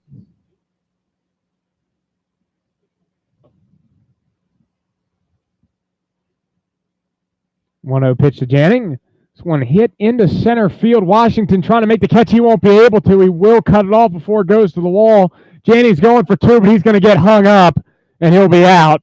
The run will score, but Avery Janning erases himself trying to go for 2 on that hit into center. Yeah, so that'll probably go as a single and then thrown out trying to go to second. But I think Janning thought that throw would probably come to the plate, trying to advance on the throw. But Washington, who got to the ball pretty quickly, knew he wasn't going to have a play on Preston, so went straight to second base.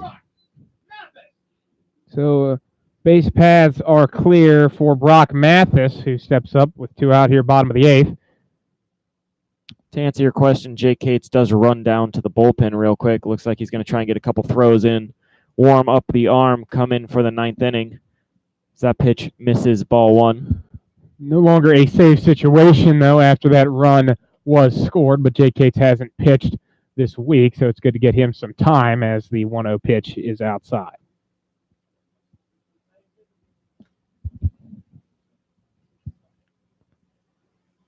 Mathis, a really good ball game, 2 for 3, single, double, and a hit by pitch.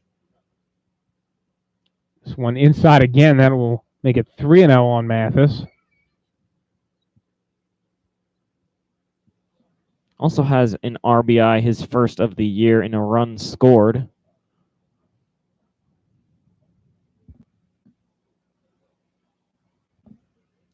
And that will be a 4-pitch walk as that pitch is low, and Brock Mathis works the walk. So I bring up Cole Rebels.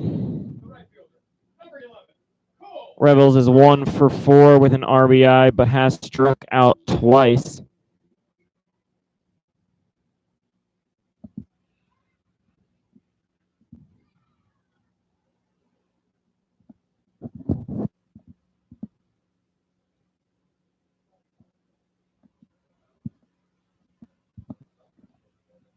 Rebels settles in, and here is the first delivery to him. It's low and outside for ball 1.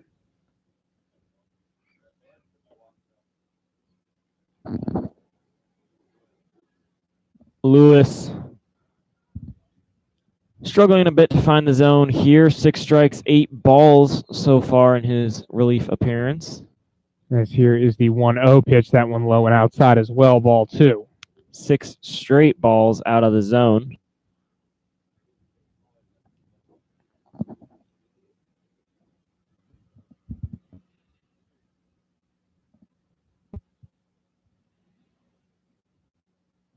They will check or fake a check. No, they do check over there on Mathis at first. Mathis, not a big lead out there. No trouble diving back on that one. I'm still at 2-0 on Cole Rebels.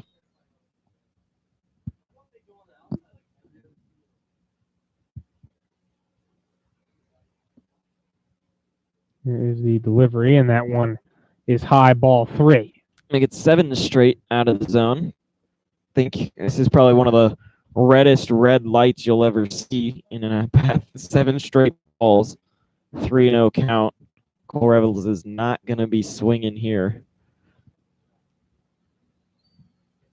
And that will be high, ball 4. So 8 straight balls for Lewis on the mound, and they will have a meeting as expected. There has been some activity in the bullpen. Not sure if they're going to go there, though, really only needing one more out, but it looks like they're going to possibly make a change here as the manager, Renault, is headed out to the mound. Yeah, it looks like he's just kind of strolling out there as slow as he can, try and buy a couple more pitches for his guy. They're going to bring the whole infield in, have a conversation like they're not going to pull him, and then they're going to pull him. Would be my guess. Maybe they will leave him in. It's going to be interesting what they do here.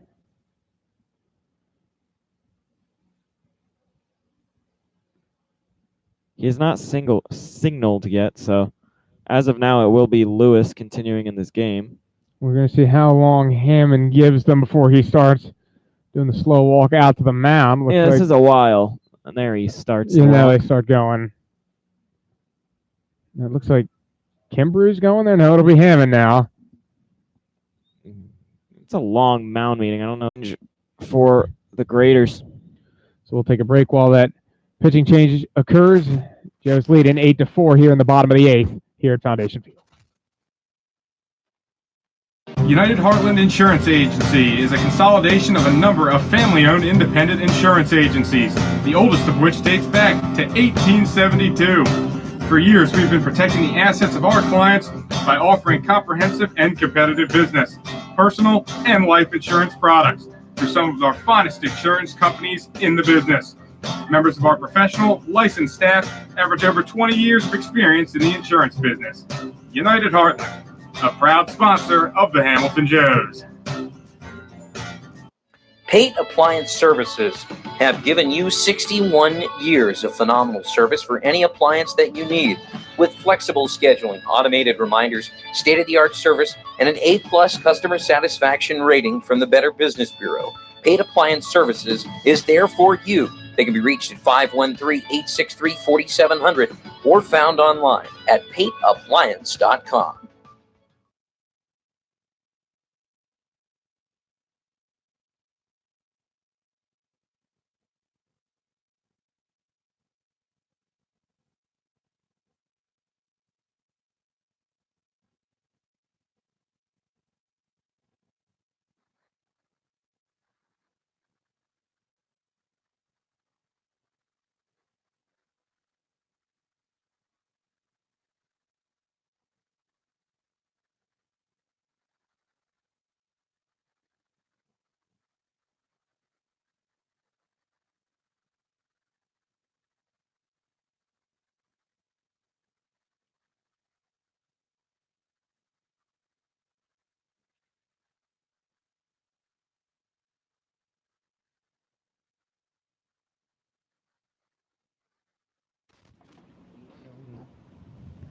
Back here at Foundation Field, pitching change for the Galion Graders.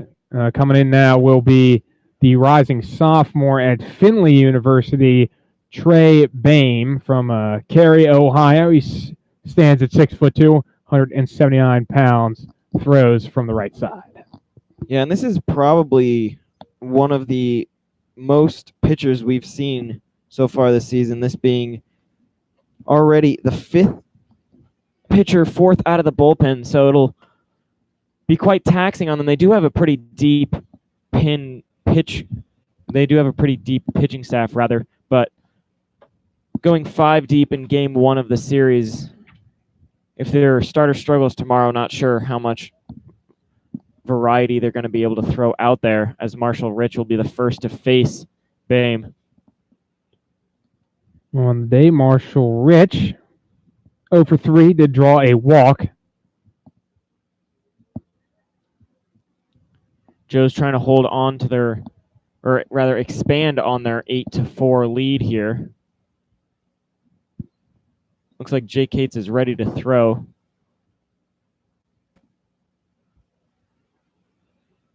First pitch, Marshall Rich, in there at the knee, strike 1.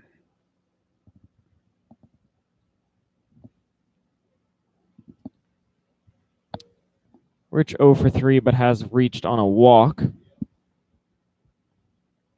Here's the 0-1 pitch. This one hit on the ground too short. It's going to be a really tough play. Marshall Rich beats it out. It's a really good job by Marshall hustling out of the box. And also a really good job by Brock, who was at second base, running right in front of the shortstop on that one and kind of waiting to the last second for that ball to pass him to kind of jump out of the way, impede the progress of Harper as much as possible. And here's Mr. Bases loaded, Logan Thomason. Thomason having a really good game also, 3 singles in 4 at-bats. First pitch to him is called a ball, 1-0. The last single for Thomason was kind of a hometown single, probably could have been given an error, but he will take it. As the 1-0 pitch is down low, 2-0.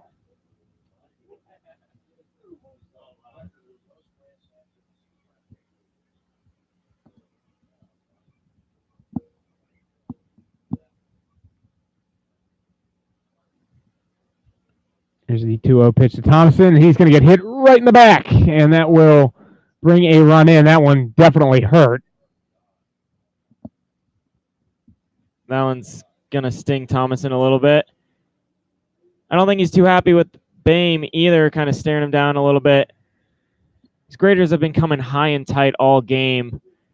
You got to think that one's probably not on purpose. You're still kind of in this ballgame, only down 4 with the bases loaded. You peg him on the back. It did look like a fastball, though, so that one's going to sting. But it will be an RBI for Logan Thomason. And he earned that one. So wearing that RBI, Zach Orn step up. Bases still loaded. 2 outs here in the 8th. So Orn. Be interesting to see if they stick with Cates here. Yeah, at this lead point, expanding. with the it not being a safe situation, they may go somewhere else as the first pitch to Orn is cut on and missed. They don't have any activity in the bullpen, so it could be Gaynor coming back out, but he hasn't pitched in quite a while, so I'm not sure if he's still warm. And then also you got Cates. You may just want to get him some work in, as he hasn't pitched in a little while, as the 0-1 pitch is outside for a ball, 1-1.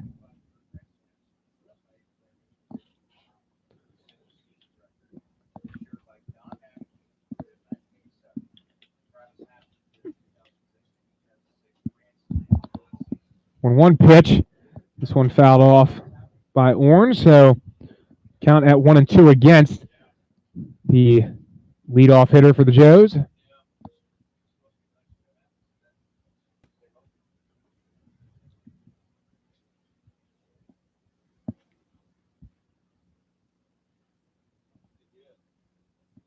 Another 2-out knock here, driving some more runs would be huge for Zach Orn. And the 1-2 pitch swung on and missed. 4 strike 3. The catcher dropped it, but it'll just step on the plate. And that will do it for the Joes here in the bottom of the 8th. They pick up 2 runs on 2 hits. We head to the top of the 9th. Joes leading 9-4 at Foundation Field. No matter what you're looking for in a gym, Planet Fitness has a membership option made for you.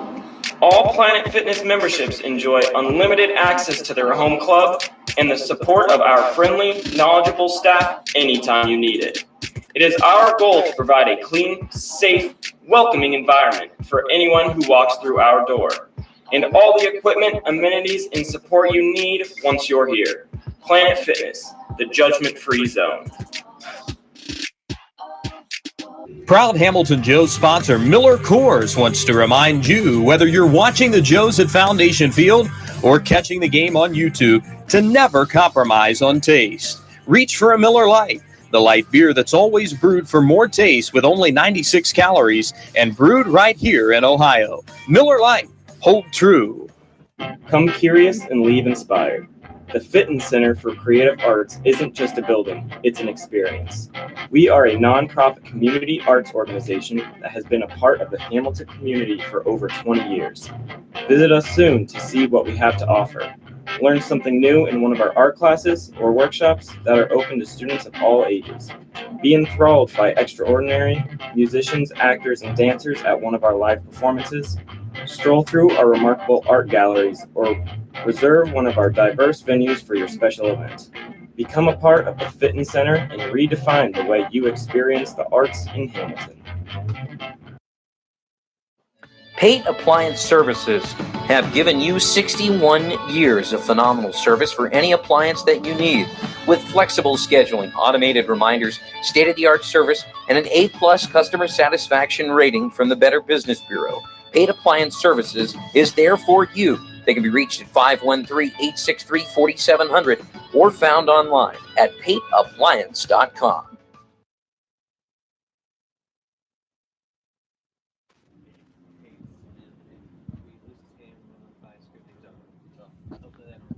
Back here at Foundation Field, top of the 9th inning. They are going to go with Jake Cates on the mound, get him some work, even though it is not a save situation.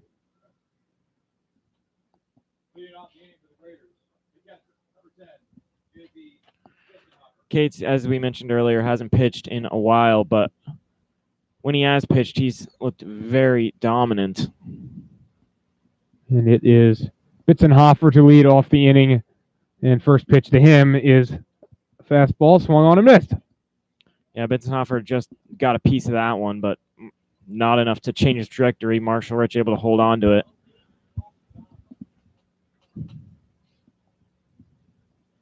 The 0-1 pitch. This one hit in the air to center. Griffin Kane ranging back. He will make the catch. Yeah, Griffin Kane just comes into the ball game as a defensive replacement and already showing why. It always seems that if you're coming to a ball game as a defensive sub, ball seems to find you, make sure you're ready to play. Yeah, Kane, just so everybody knows, went over to center field, and Gick went over to left as Jake Cates moved to the hill. Yeah, Cates, who was playing in left all day. But Kane's the typical center fielder to start this season for the Joes, so he's more than comfortable out there. Correa is up here to face Cates with one out in the top of the ninth. First pitch to him is outside for ball one. Here's the 1-0 pitch. This one is upstairs for a ball 2-0.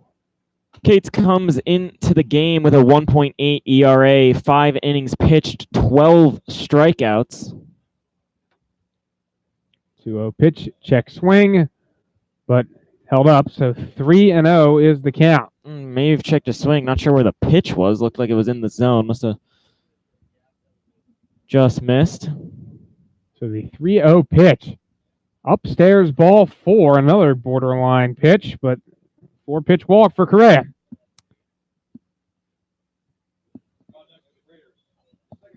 Cage just needing to settle down, settle in a little bit. DeSanio is having, I would say, a fairly good ball game after coming in. Has tripled twice, 2 for 2. So DeSanio will step into the right-handed batter's box. Cates is ready.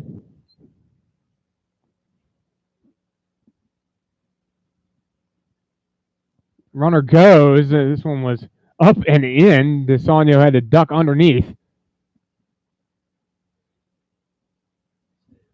Stayed at first. Runner did stay at first, headed back to first there.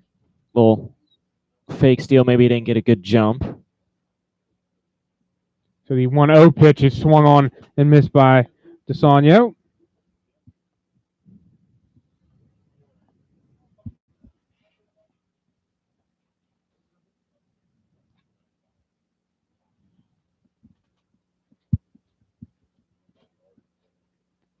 Runner fakes the steal again. This pitch is in there for a called strike.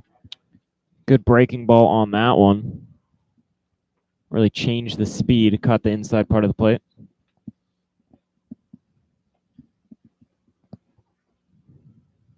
Here's the 1-2 pitch. This one is outside, 2-2. Correa continuing his shenanigans on the base path.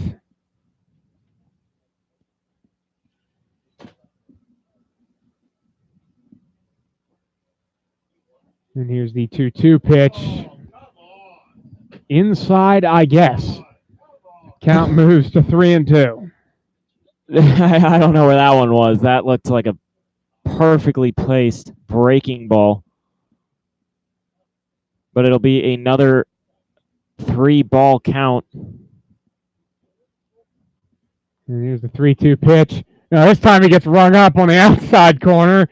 So little makeup call there as DeSanio goes down looking. Yeah, that one was way farther. I mean, that probably still may have caught the zone, but it was not. I caught the zone in the last one. Yeah, not nearly as good of a pitch as that last one. The last one was just perfectly placed there on the inside, half of the strike zone. But it'll go as another strikeout for Jake Cates in the second out of the inning. Bottom of the lineup, it's Garrett Coons, and the first pitch to him in there for a called strike. Coons 0 for 3. Fly out to center field, strikeout, and a ground out. The 0-1 pitch is down for a ball 1-1.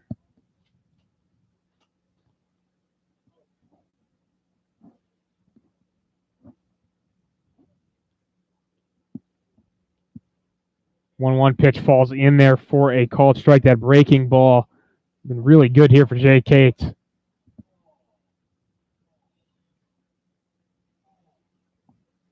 Graders down to their final strike.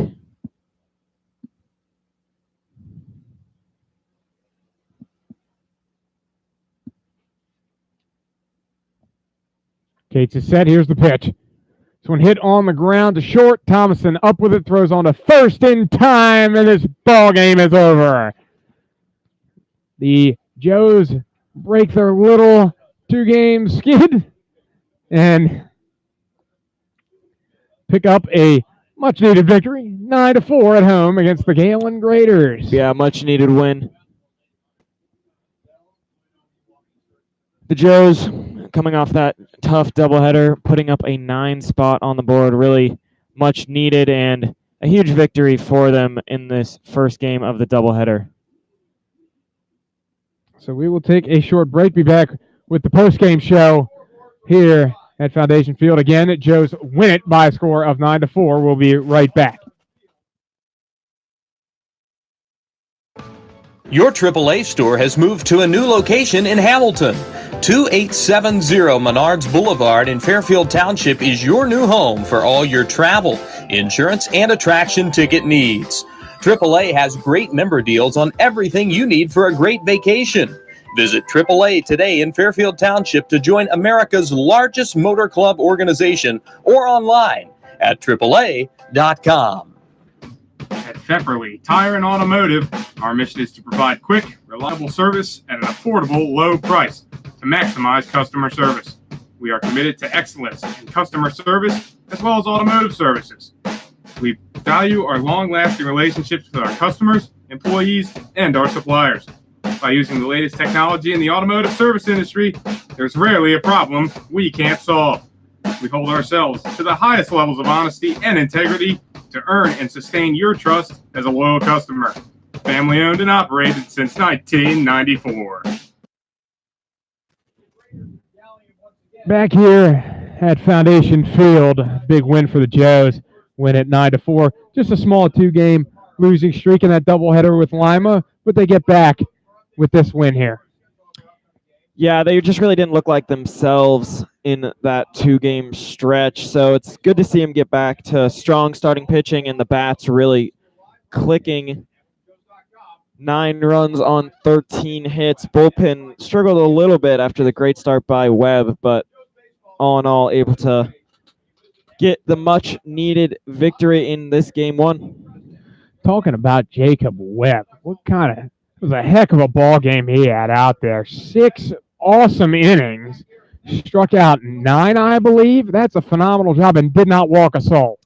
Yeah, Webb, with those 9 strikeouts and no walks, and the run he allowed was unearned. So not much better he could do out there. Just really set this team up for success tonight.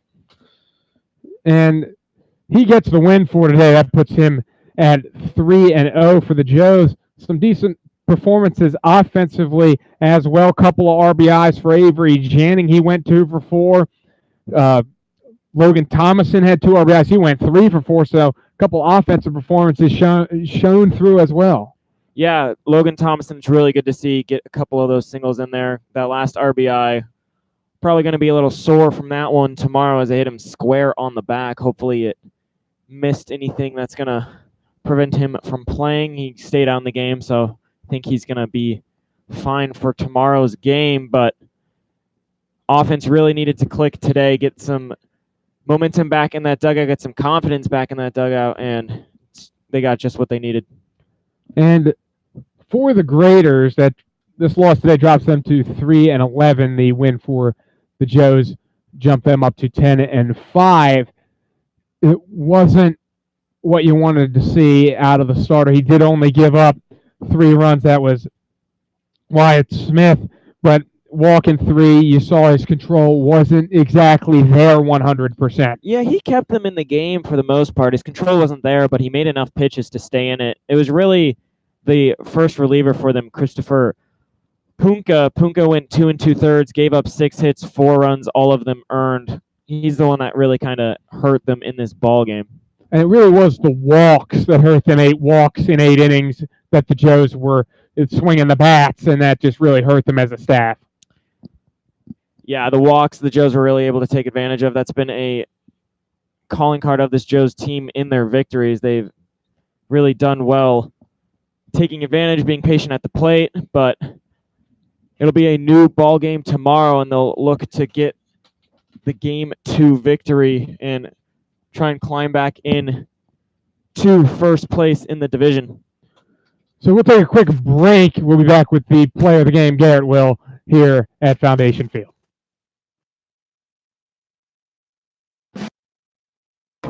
United Floor Fashions has a dedication to the kind of craftsmanship and attention to detail that has earned it a reputation for people and products that you can rely on year after year.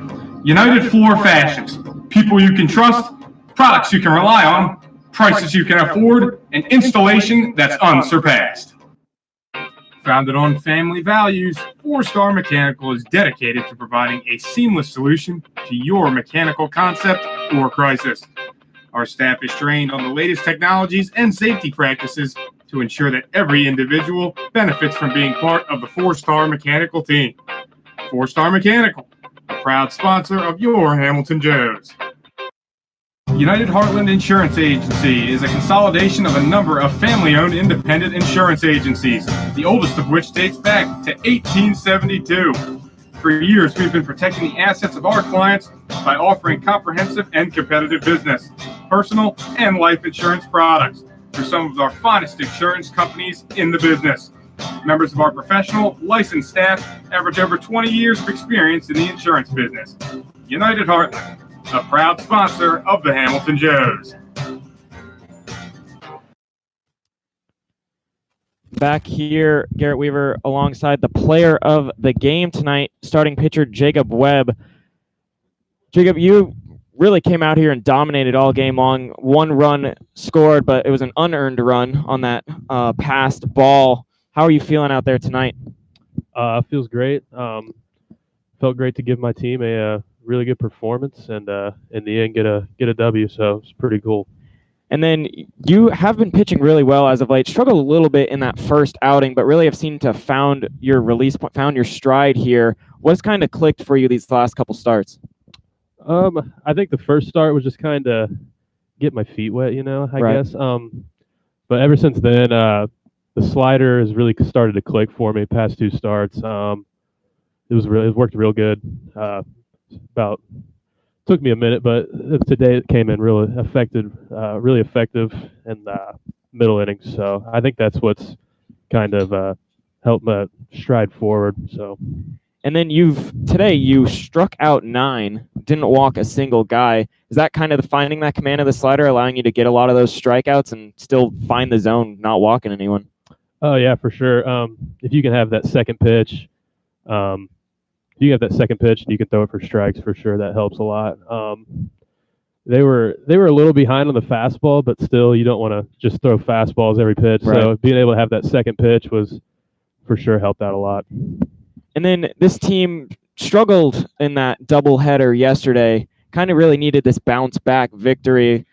How do you think the dugout was coming into this game? Was it a little somber, or was it kind of just put that one behind us and go get this victory? Definitely just put it behind us. It's a long season, so just put those 2 in the rear view. Came out here today, prepared for this team. You could just tell in batting practice that those 2 games last night were in the rear view. So, and then the Graders, they have been struggling. They're 3-11 now on the year. Do you guys look at that, or can you not really look at that record as any team can come in here and beat anyone any given night? Just kind of have to go out there with the same approach, or how do you approach a team that has been struggling a little bit? No, I mean, you got to come out here and treat every team like they're just like a normal team. I mean, they're all college baseball players, so I mean, they all obviously have some talent. I mean, if they didn't have talent, they wouldn't be here. So right. All right. Well, Jacob, thank you for joining us. Goes 6 innings, has no earned runs, only 1 run allowed unearned, strikes out 9 with no walks. We will be right back with Mark McClure to wrap up the postgame show here after a Joe's 9-4 victory on YouTube live stream. We'll be right back.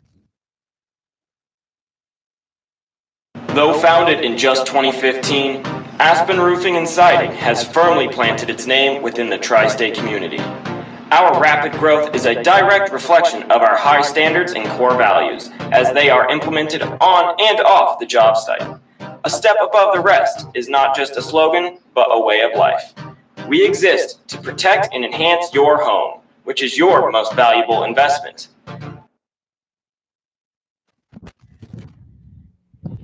Back here, as we are ready to close up the post-game show, Joes win it by a score of 9-4. As we just talked to our player of the game, Jacob Webb, phenomenal start for him. Bullpen did enough, got the job done in another dominating ninth inning by Jay Cates, as again he had the breaking ball working for him. Absolutely. A great team win today by the Hamilton Joes.